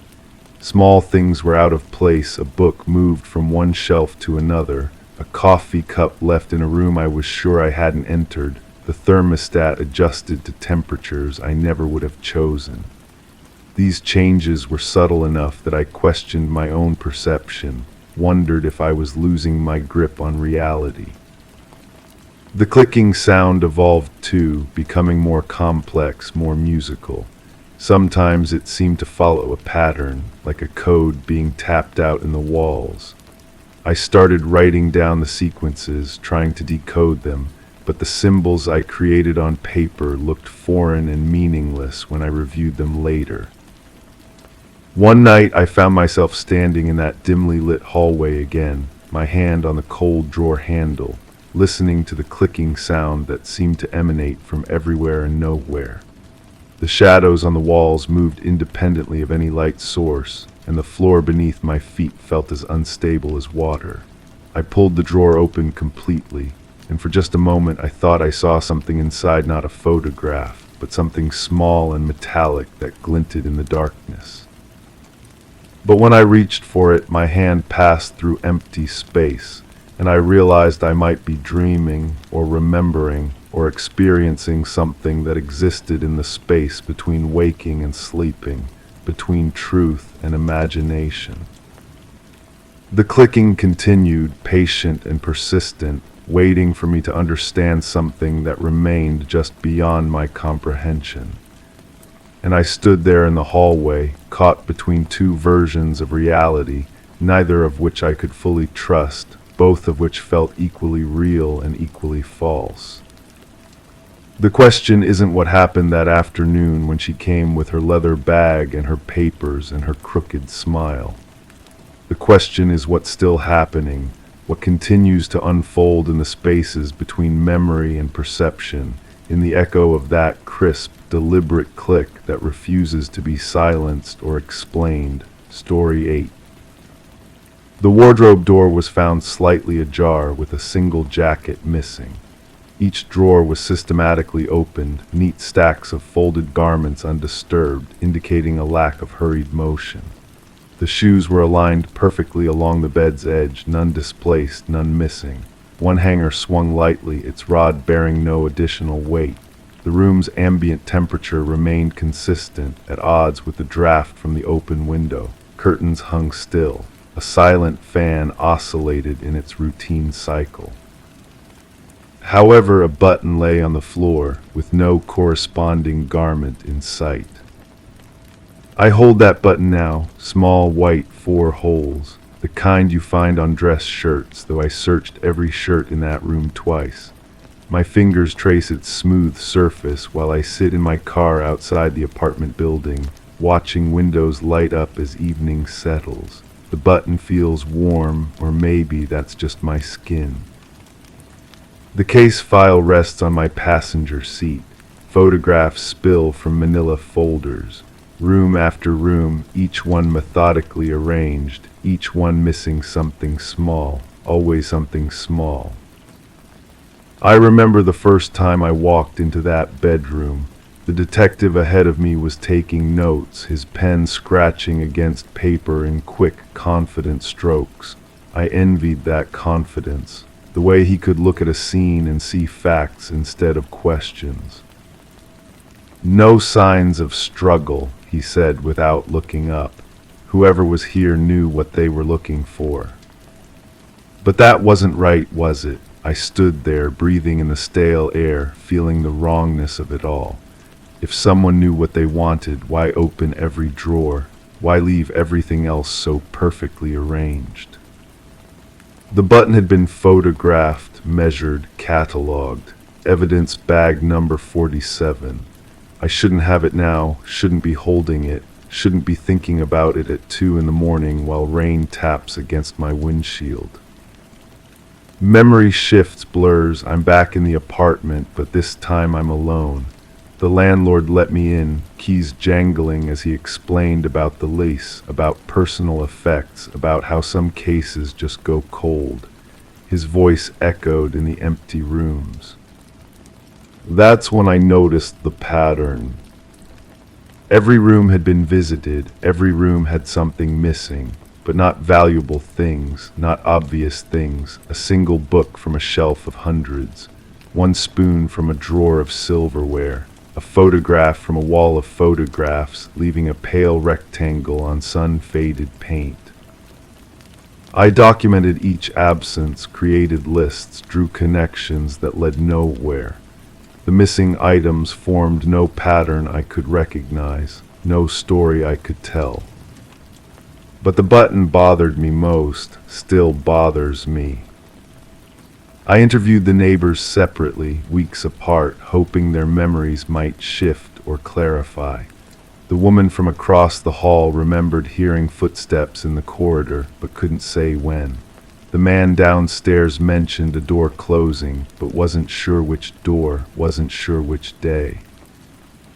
Did you ever see anyone unusual coming or going? I asked each of them.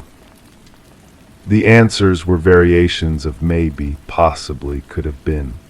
Memory is unreliable, especially when you're asking people to remember the ordinary, who notices normal footsteps, who remembers unremarkable faces.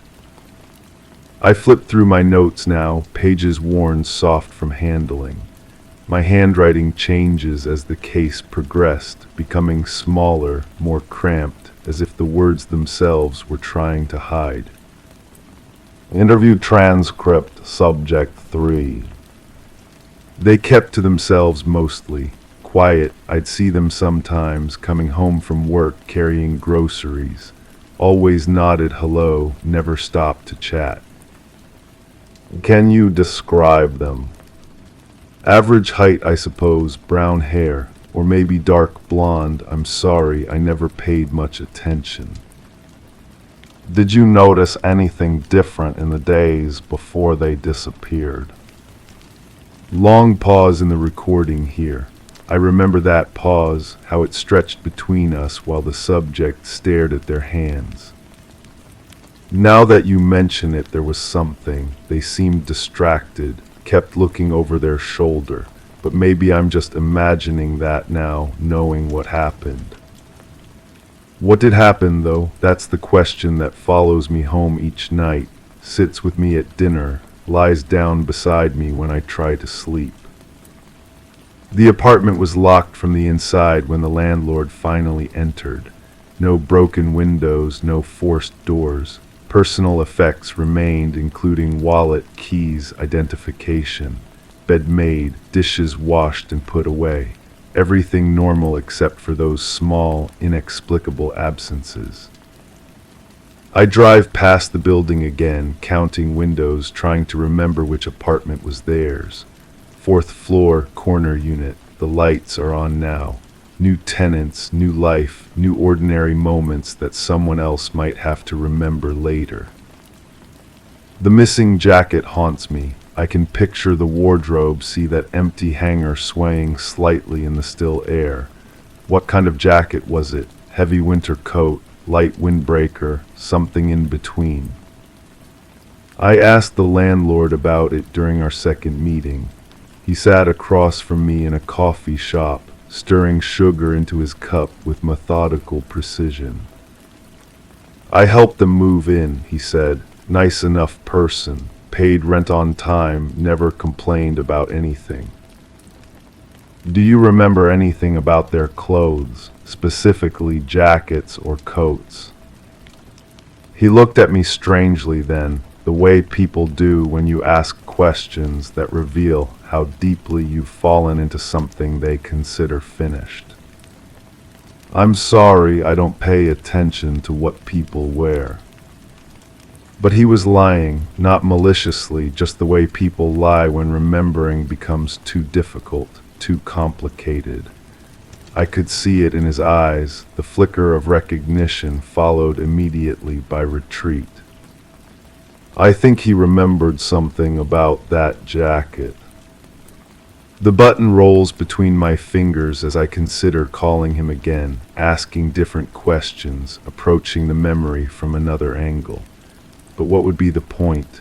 Even if he told me the jacket was blue or black or brown, even if he described its length or style or brand, what would I do with that information? Sometimes I wonder if I'm the only one who thinks about this case anymore. Files get closed, resources get redirected, new mysteries demand attention. The world moves on while I sit in my car, holding evidence that might not be evidence, chasing answers that might not exist. I remember standing in that bedroom one last time before they sealed it up. The button was gone by then, safely stored in some evidence room where it would wait indefinitely for a trial that might never come. But I could see its impression in the carpet, a small circular indentation where it had rested. The hanger had stopped swaying by then too. Everything was perfectly still, perfectly preserved, perfectly meaningless.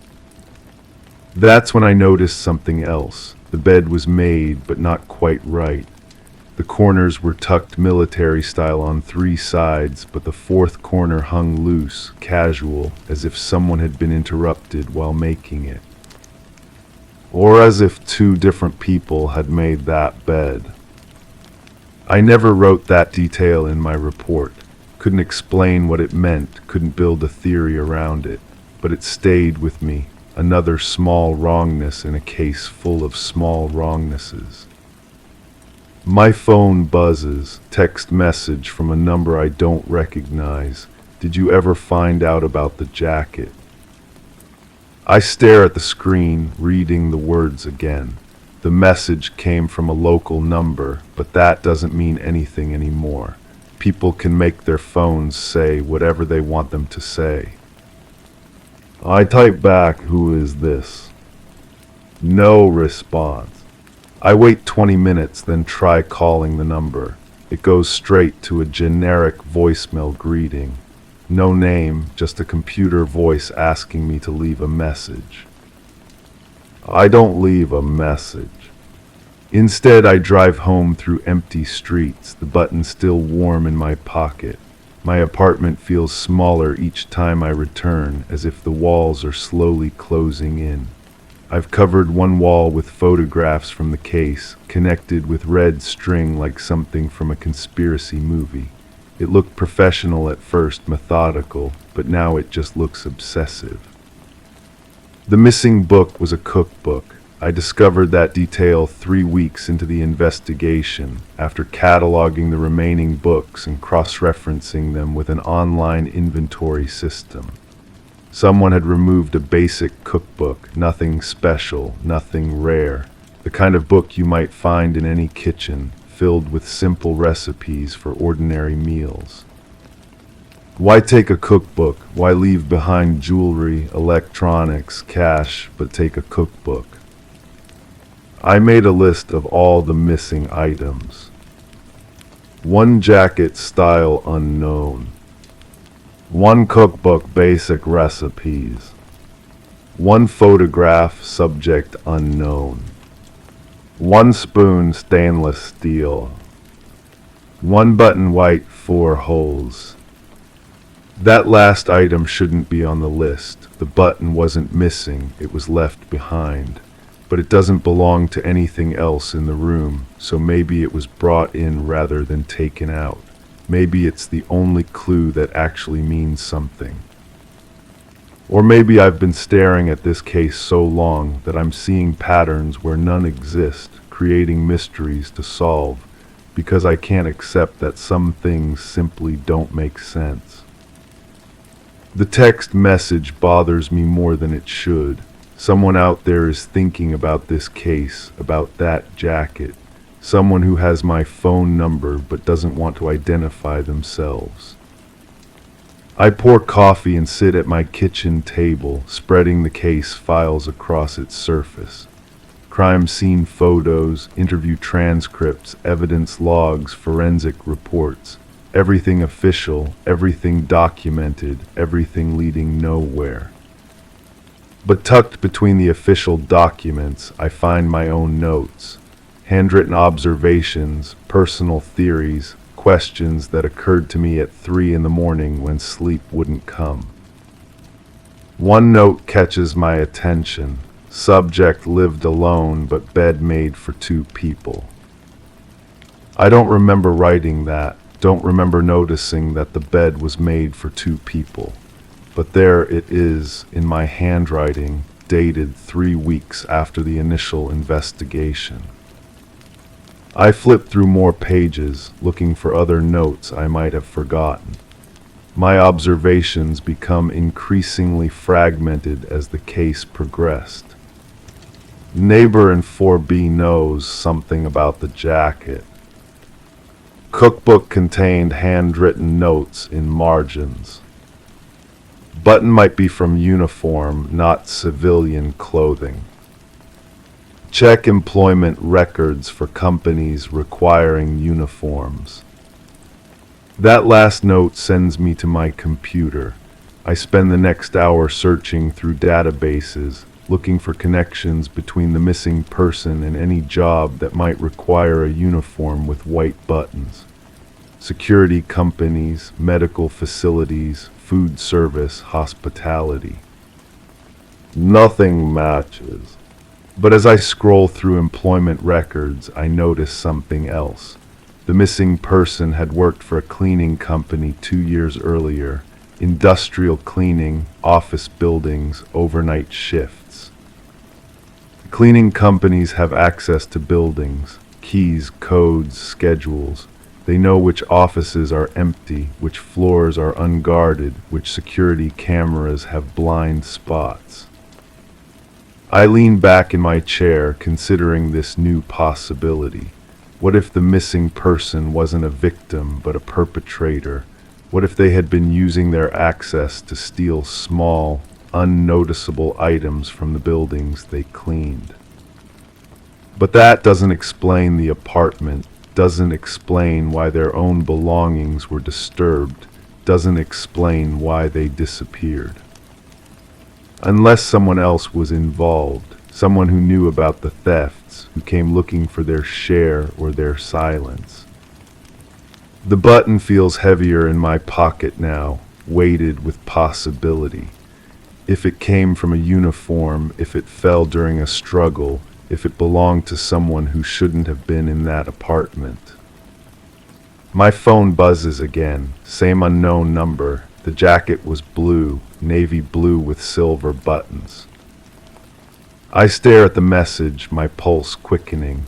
Navy blue with silver buttons. That sounds like a uniform. Security guard, maybe, or maintenance worker.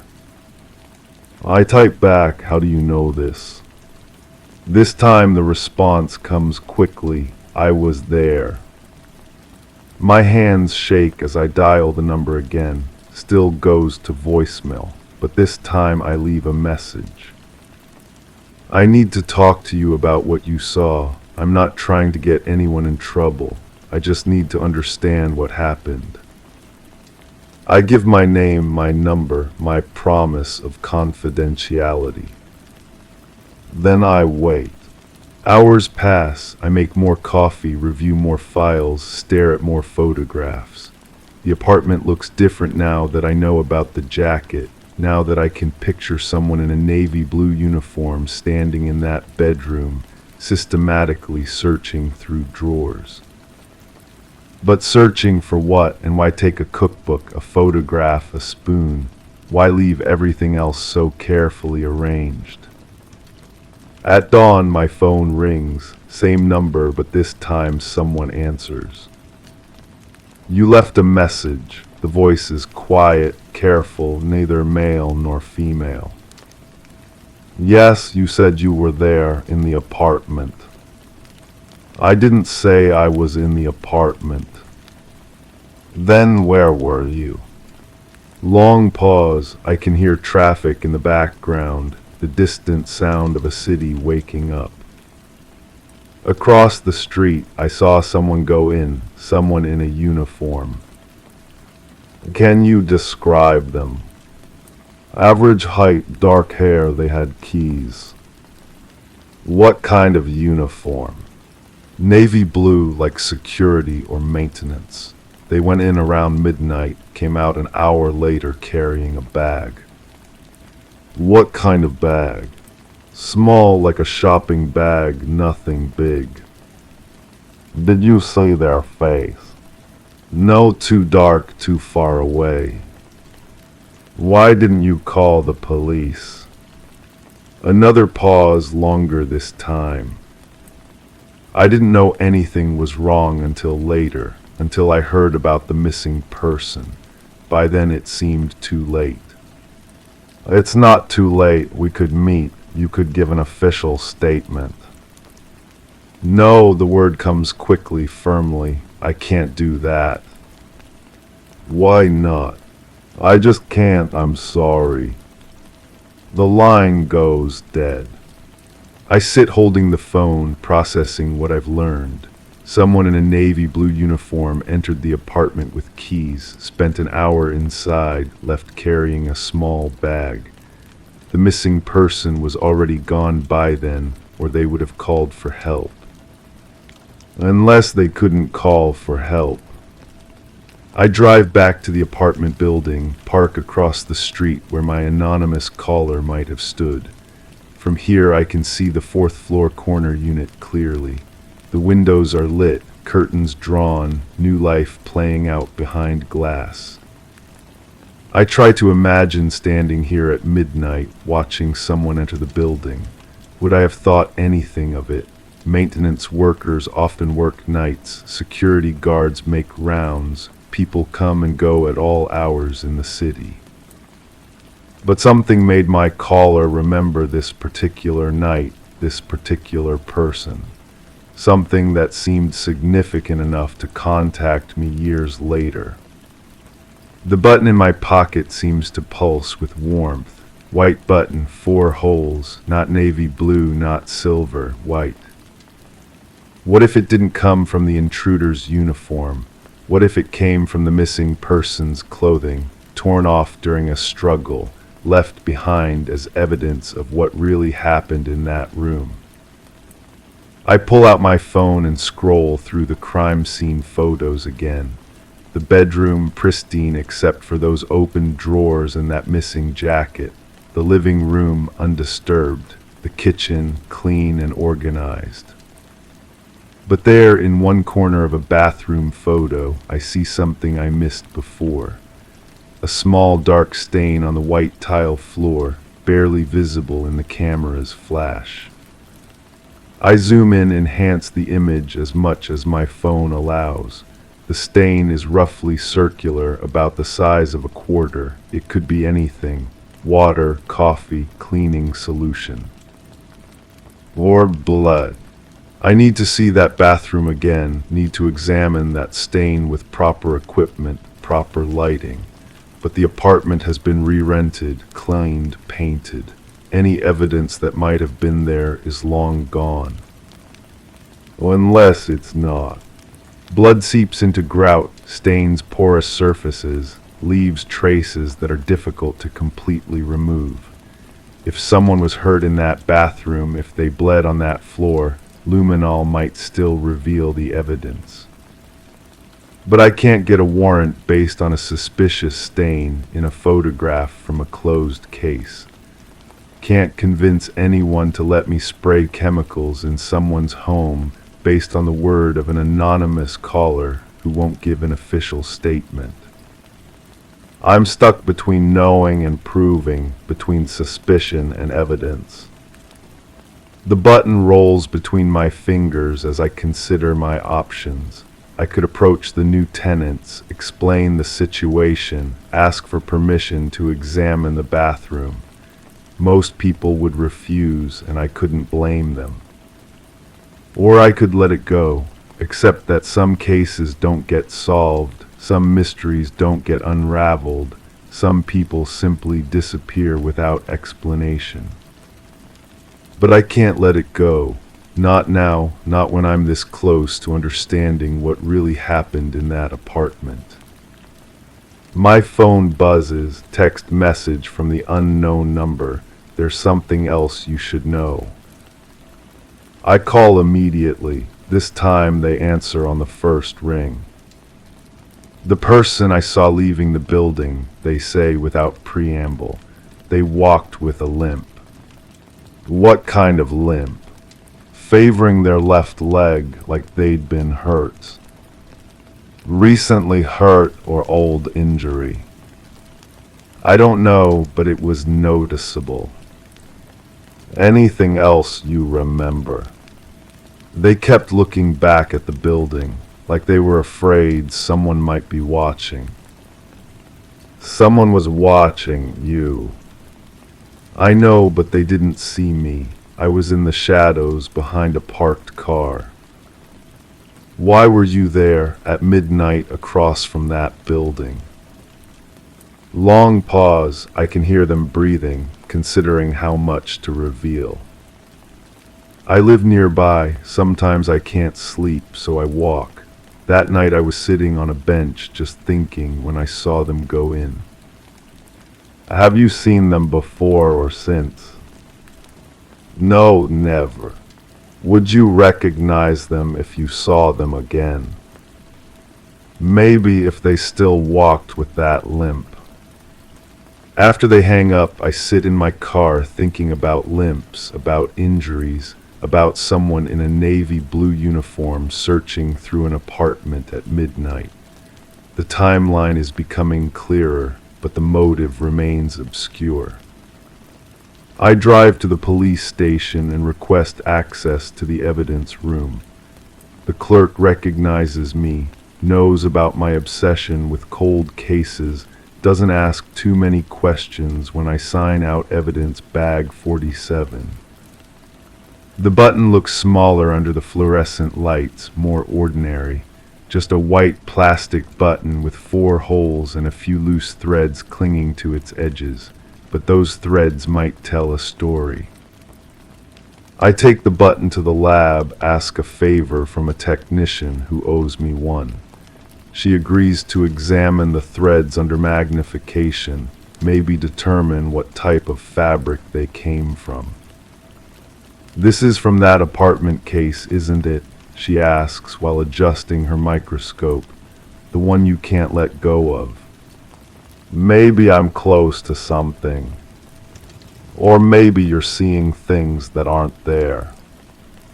She's probably right, but I wait while she examines the threads, documents her findings, prepares her report. "Cotton blend," she says finally. "White cotton with synthetic fibers, probably from a dress shirt or blouse. Good quality fabric, not cheap." Anything else? There's a small amount of what looks like dried blood on one of the threads. Not much, but enough to test if you want to pursue it.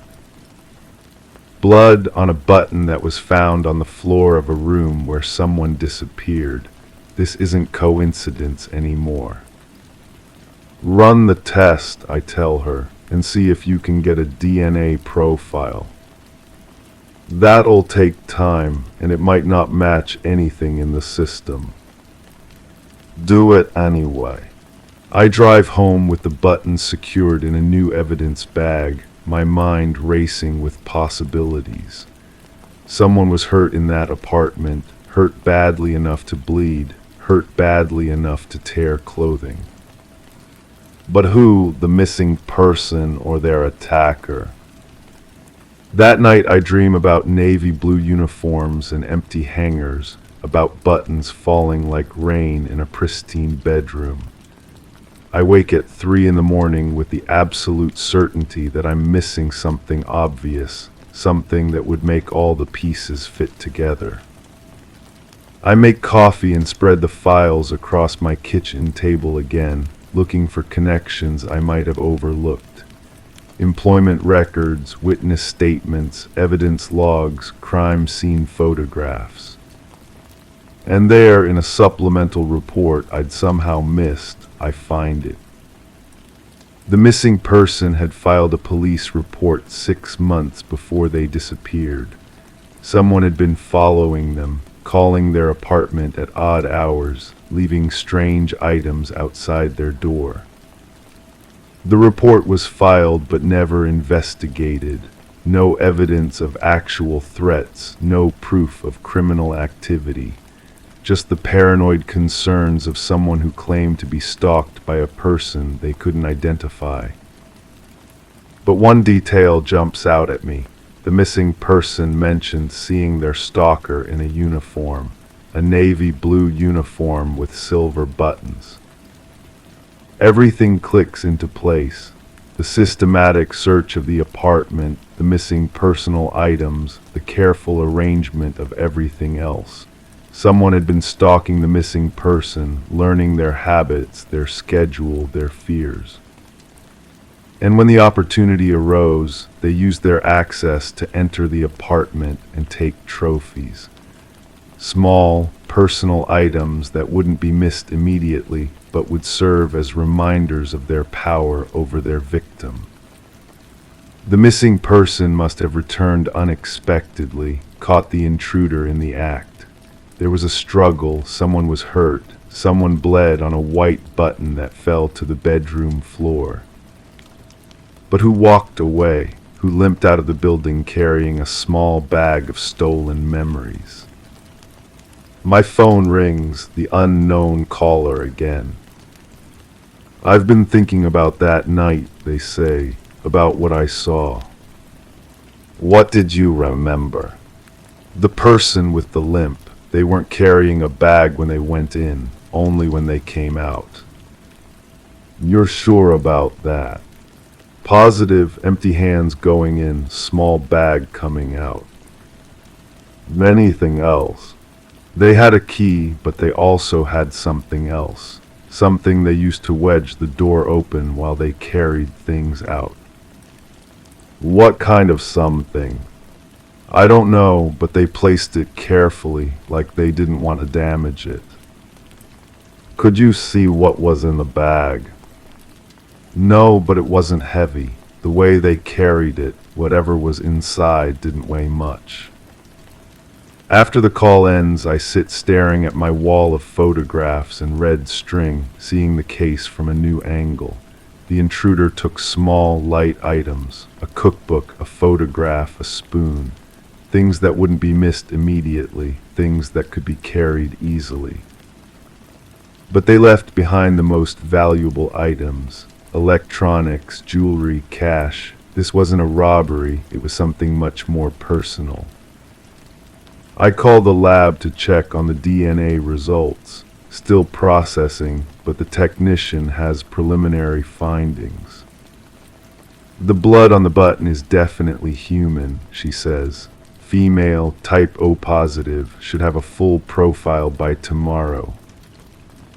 Can you compare it to anything we have on file? I can try, but if your missing person never had their DNA in the system, we won't get a match. What about familial DNA, relatives in the system? Possible, I'll run it through the database and see what comes up. I spend the rest of the day researching the missing person's background, looking for family members who might have criminal records, military service, any reason their DNA might be in the system. No luck, clean family, no arrests, no military service. If the blood on the button belongs to the missing person, we'll never prove it through DNA comparison. But if it belongs to someone else, someone with a record, someone who's been in the system before. The next morning, the lab calls with results. No direct match, the technician says, but I found something interesting in the familial search. What kind of something?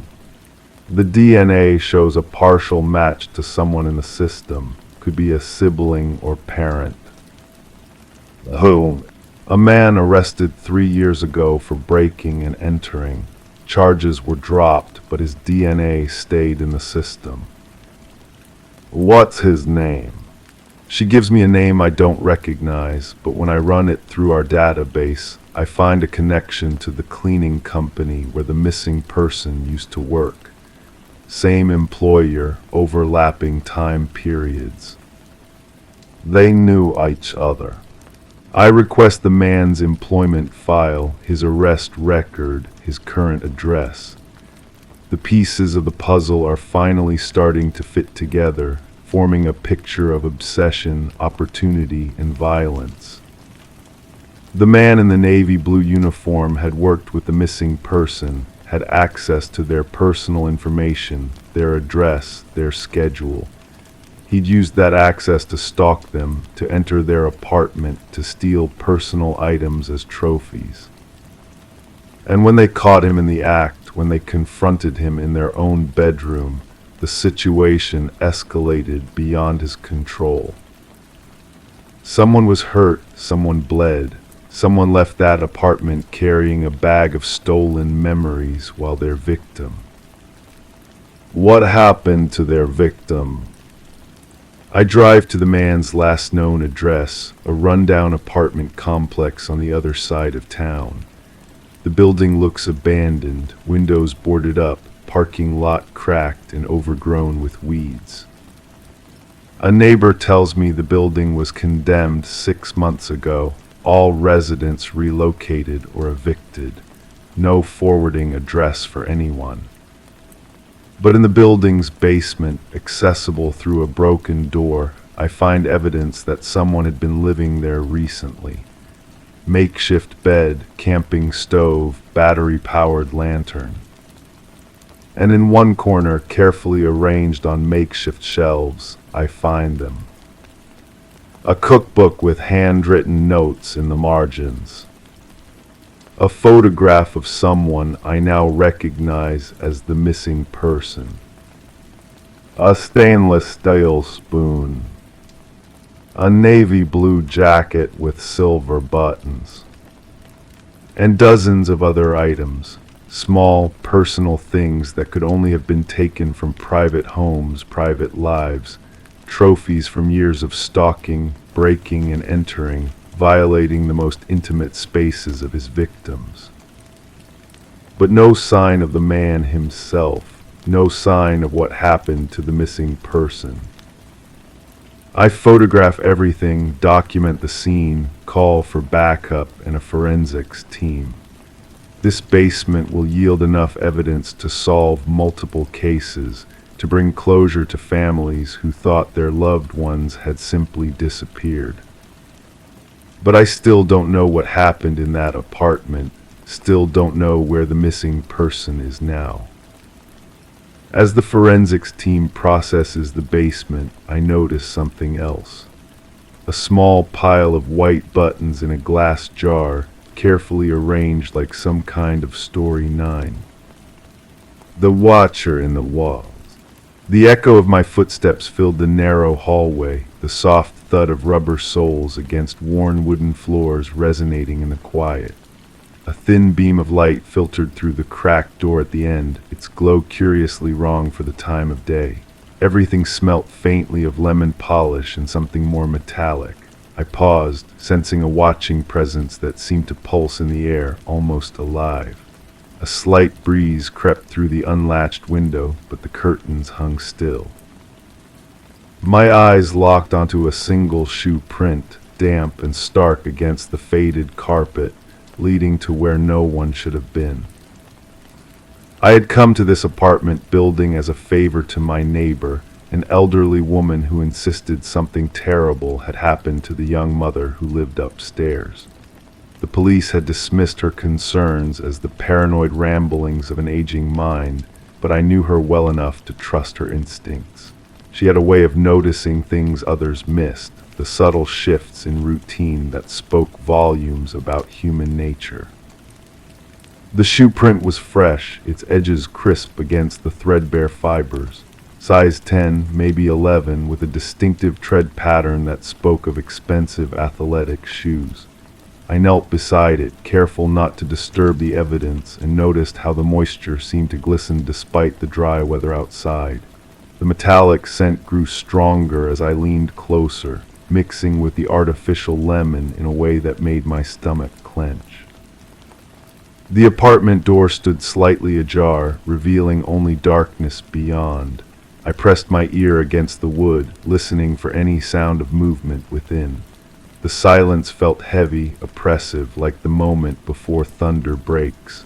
My fingers traced the door frame, finding small scratches in the paint that looked recent, as if someone had forced their way inside. I called out softly, announcing my presence, but received no response. The hallway stretched behind me, empty and somehow accusatory, as if the walls themselves were holding secrets.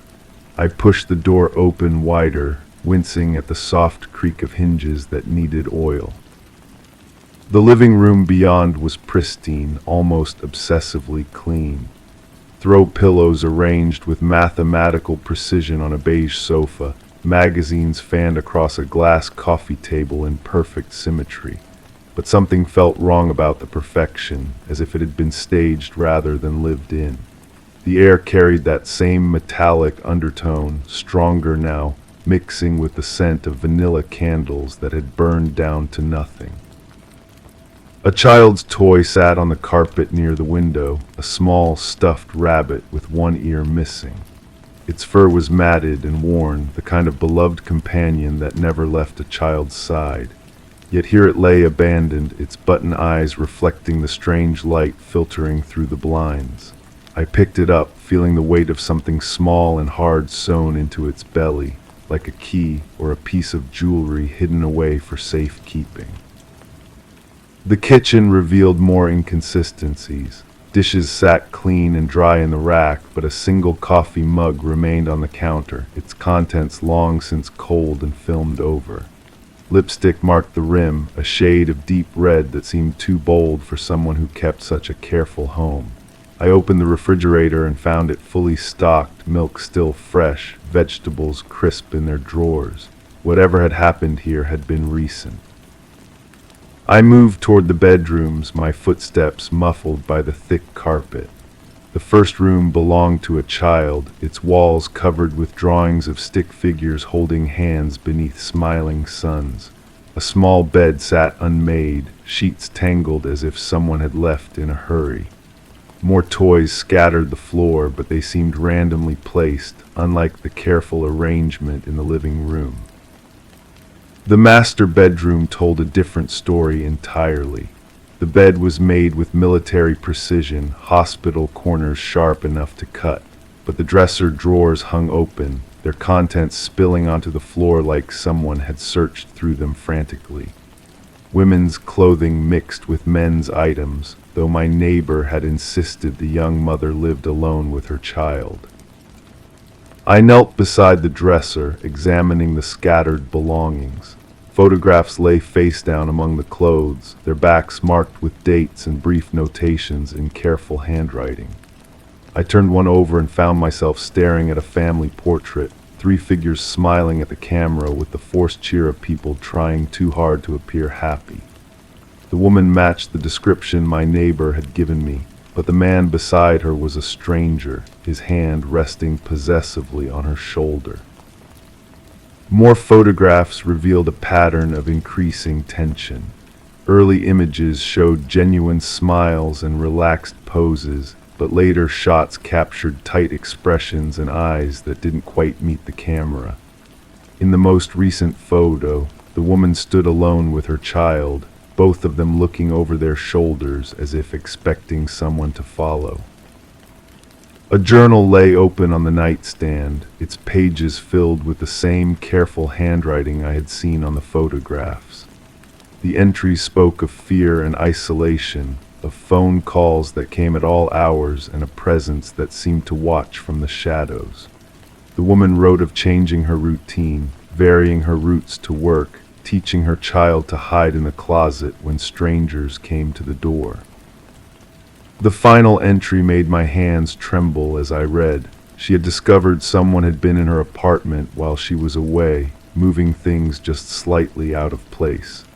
A coffee cup turned handle left instead of right, a book marked with a different page number, small violations that spoke of intimate knowledge and calculated intimidation.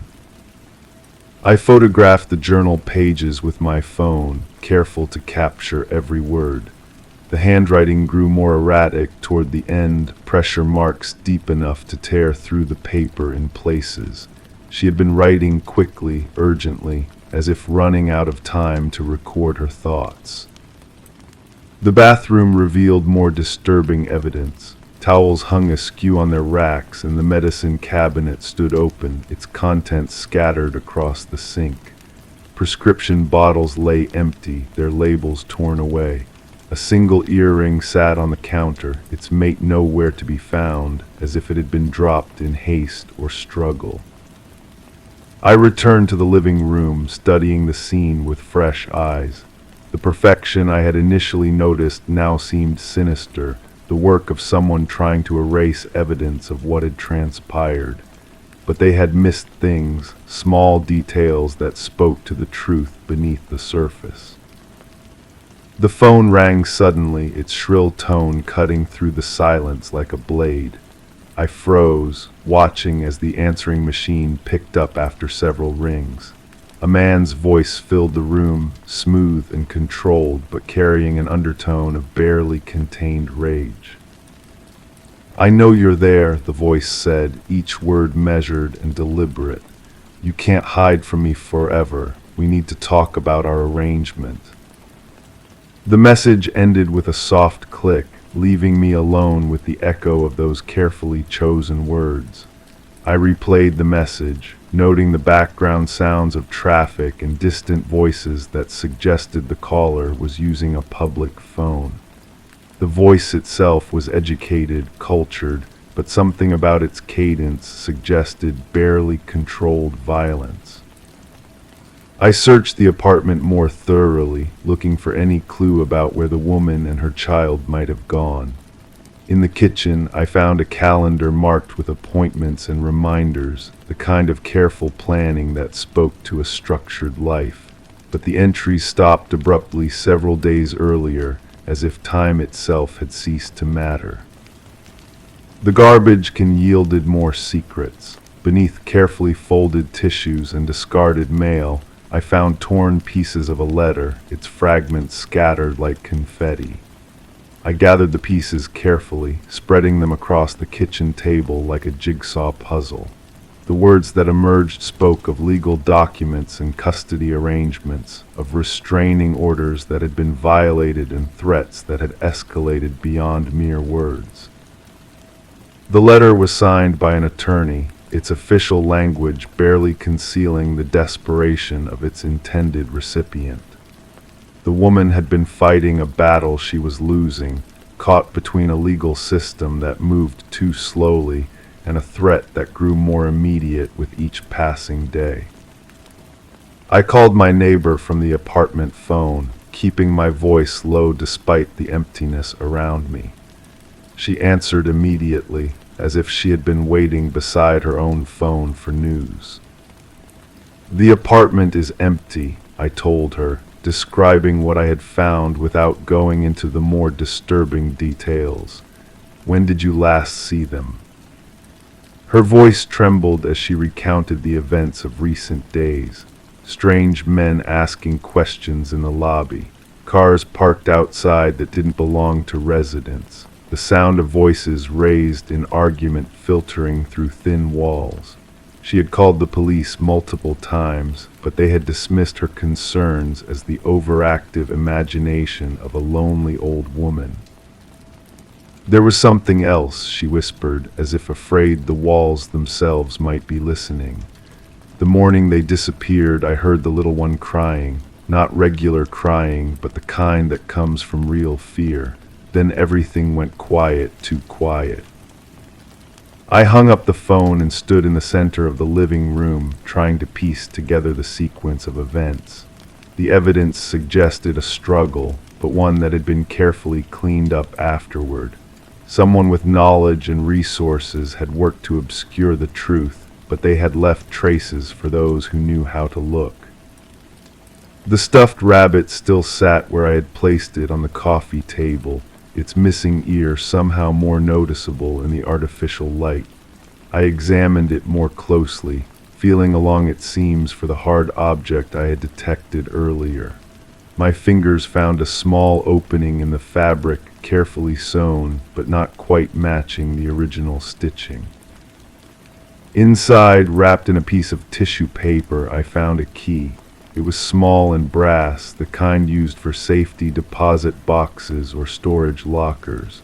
Numbers were etched into its surface, faded but still legible.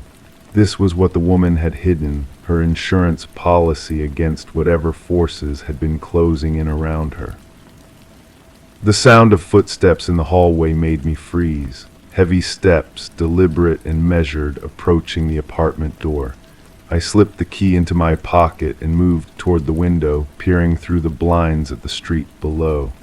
A black sedan sat at the curb, its engine running, exhaust visible in the cool air. The footsteps stopped outside the door. I held my breath, listening to the sound of someone testing the handle, finding it unlocked just as I had left it.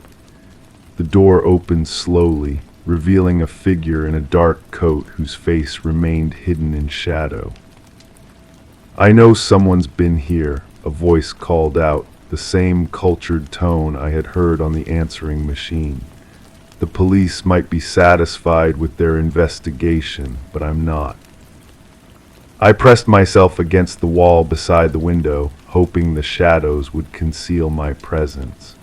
The figure moved through the apartment with familiarity, checking rooms and examining surfaces with the confidence of someone who had been here before.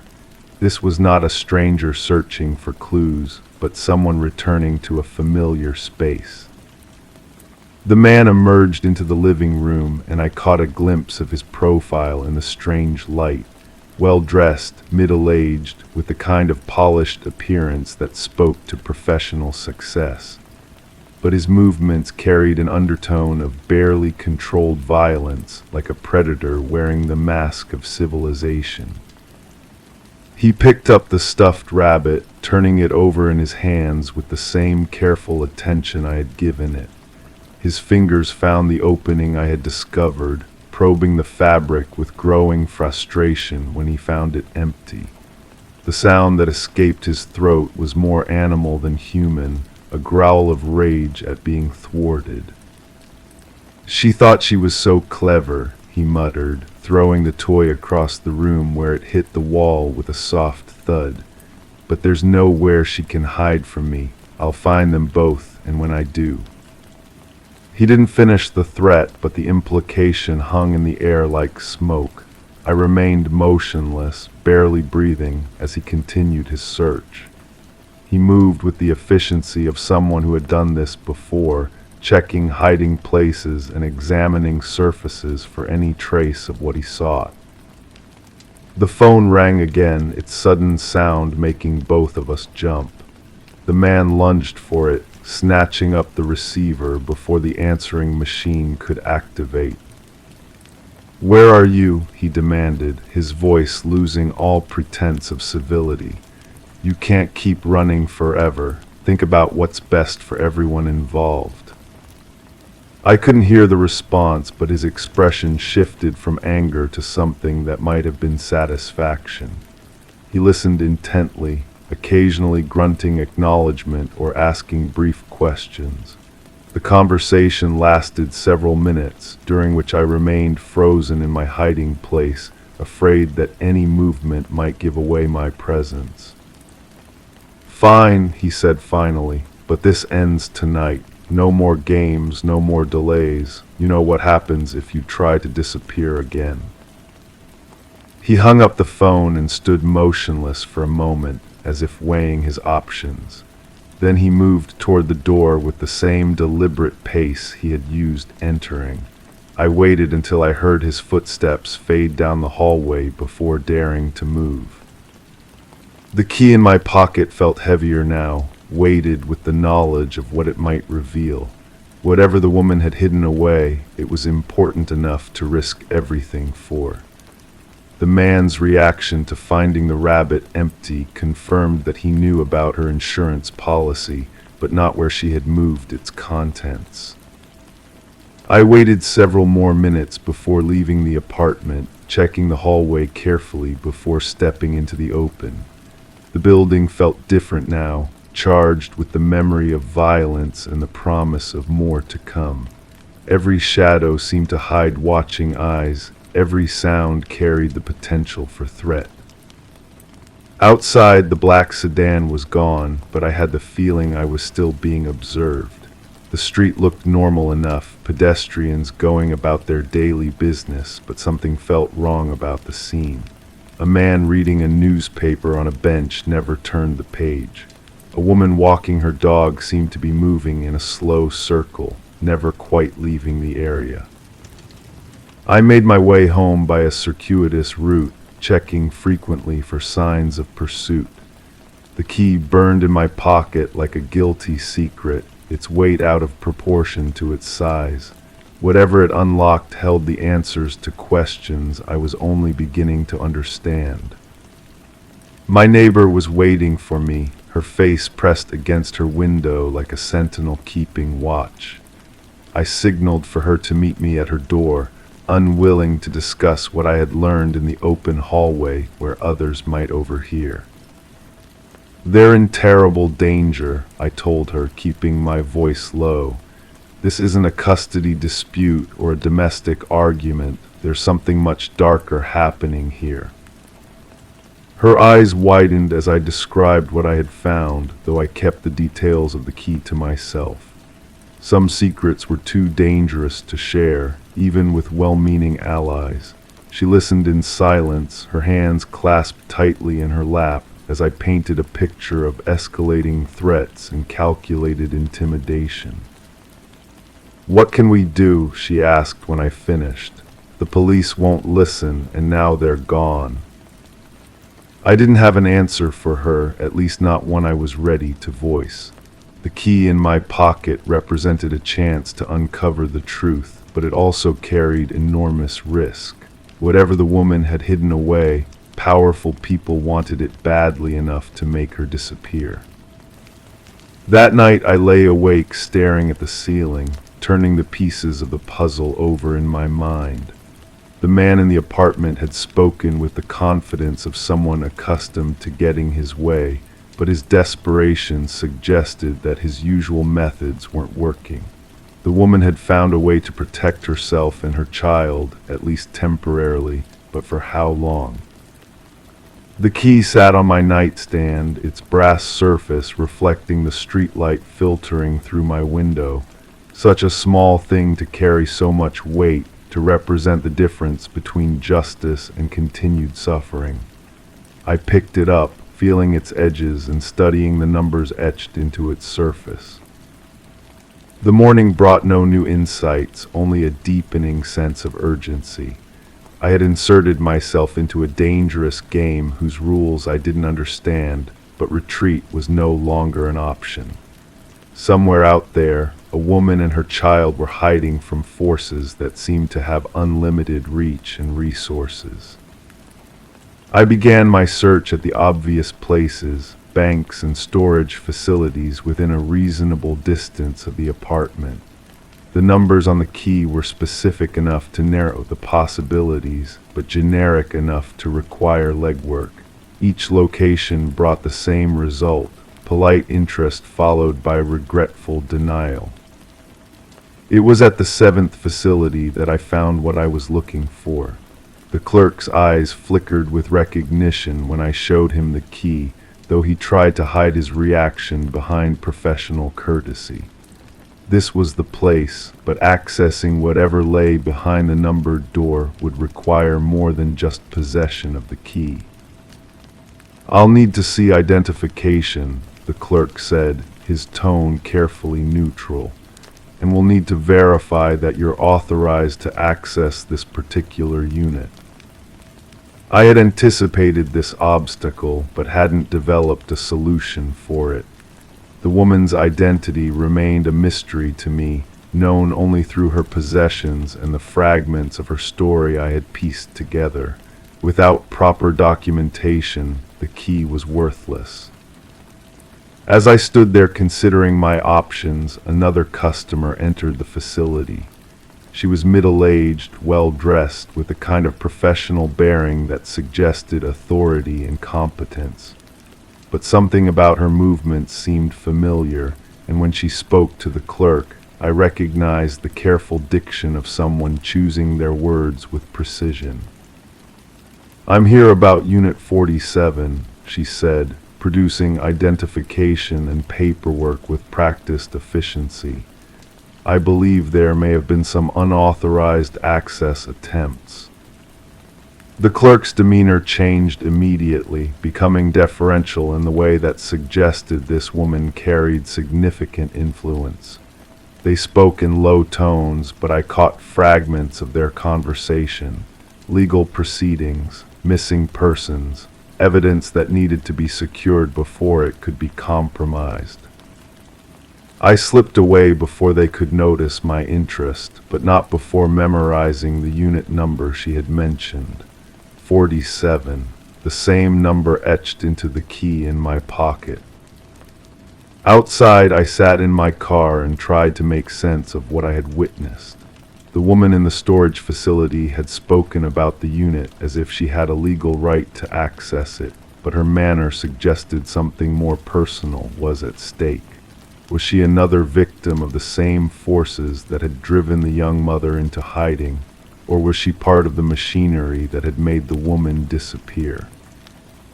The truth, as always in cases like this, remained frustratingly elusive. Every answer led to new questions, every revelation opened doors to deeper mysteries. But I was committed now, drawn into the story by forces I couldn't entirely understand. The key in my pocket had become more than just a piece of evidence. It was a responsibility, a trust placed in my hands by someone who had run out of other options. Whatever lay behind the door of Unit 47 held the power to change everything or to destroy what little hope remained for justice. As I drove home through streets that no longer felt entirely safe, I found myself checking the rearview mirror more frequently than usual. The black sedan was nowhere to be seen, but that didn't mean I wasn't being watched. In a game where the rules kept changing and the players wore masks of respectability, paranoia might be the only rational response. The story was far from over, but its ending remained hidden behind locked doors and carefully constructed lies. The key in my pocket was just the beginning, a single piece of a puzzle that might never be completely solved. But sometimes, in cases like this, the search for truth matters more than finding it. The woman and her child remained missing, their fate unknown but increasingly certain. Justice, if it came at all, would arrive too late to save them, but their story would continue, carried forward by those who refused to let it disappear into the comfortable silence of willful ignorance. Story 10. The window was found unlatched during the initial survey. The perimeter showed no disturbances, with the grass evenly trimmed and undisturbed soil under the sill. Inside, the room maintained a standard configuration, furniture in place, 2 armchairs facing the center, and the books on the shelves properly aligned with no gaps. One corner of the rug bore a slight curl, unnoticed in previous inspections. The air was devoid of odors, maintaining a constant temperature. Upon touching the writing desk, my gloves left no impressions. There was an absence of electronic activity despite all devices plugged in. The clock on the mantelpiece displayed an hour unaccounted for. The nausea hits me first, not the rolling kind that warns you, but the sudden hollow drop that makes your stomach forget how to exist. I'm standing in my kitchen now, months later, and the fluorescent light above the sink flickers in the same rhythm as the one in that room. 3 quick pulses, then steady. 3 quick pulses, then steady. My coffee tastes like copper pennies. I keep thinking about those armchairs, how they faced each other like conspirators. The fabric was burgundy or maybe brown. Memory does this thing where it changes the color of objects, makes them more significant than they were. But I remember the impression in the left cushion. Someone had been sitting there recently. The fabric held the ghost of their weight. The report never mentioned the impression. I wrote the report. There's this feeling that crawls up from my chest when I try to remember the sequence of events, like insects under the skin, moving in patterns I can't predict. I was there for the survey, routine documentation, nothing more. The homeowner had called about a break-in that wasn't a break-in. Nothing missing, nothing disturbed, just that window, unlatched. But windows don't unlatch themselves. The rug corner, such a small detail. I almost didn't include it in my notes. A curl in the Persian pattern, barely noticeable unless you were looking for imperfections, unless you were trained to catalog every deviation from normal. The curl pointed toward the writing desk, like a finger indicating direction. or accusation. I dream about that room now. In the dreams, the armchairs are occupied, two figures sitting in shadow, their faces turned away from me. They're having a conversation I can't quite hear, words that sound important but dissolve before I can grasp their meaning. The clock on the mantelpiece ticks backward, unwinding time, and the figures grow more solid with each reversed second. I wake up with the taste of copper in my mouth. The homeowner was nervous, kept wringing her hands and apologizing for wasting my time. Said she felt silly calling it in, but something felt wrong. She couldn't put her finger on it, just wrong. Like when you know someone has been in your house while you were away, even though nothing obvious has changed. She offered me tea, Earl Grey. The steam rose from the cup in spirals that reminded me of fingerprints. I didn't drink it. There was a photograph on the writing desk, family portrait, standard composition. Parents and two children arranged in that artificial way photographers insist upon. But when I looked at it during my documentation, one of the faces seemed blurred. Not photographically blurred, but like my eyes couldn't quite focus on the features. I blinked hard, adjusted my glasses, looked again. The face was clear, normal, smiling. But the feeling remained that something had shifted in that moment of unclear vision. The electronic devices bothered me most, all plugged in, all properly connected, but silent.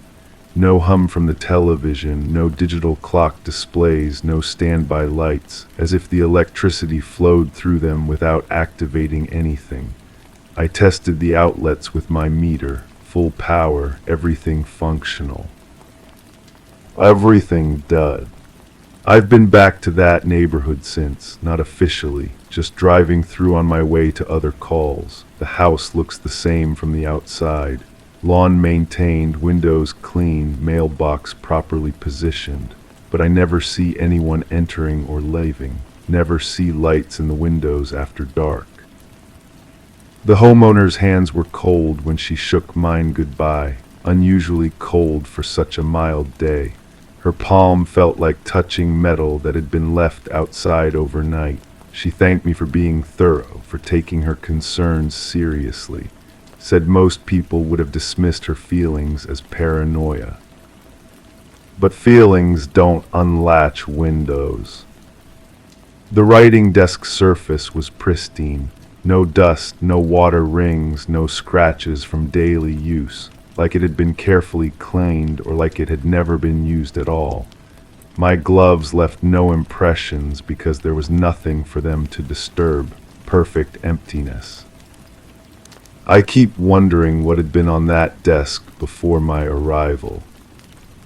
The books on the shelves were arranged alphabetically, but when I ran my finger along the spines, some felt warm to the touch, as if they had been recently handled, recently read, but there was no pattern to which ones retained heat. Random titles, different subjects, a cookbook next to a volume of poetry next to a technical manual. Like someone had been searching for something specific, but didn't know what.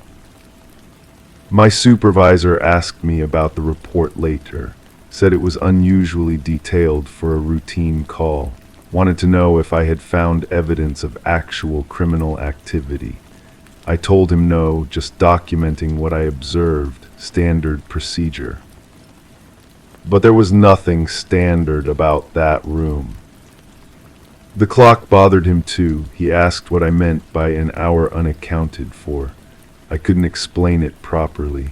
The time displayed didn't match any logical timeline. Too early for when I arrived, too late for when the homeowner said she first noticed the window, like the clock existed in its own temporal pocket. Or like time itself had been disturbed. I measure rooms now with different eyes.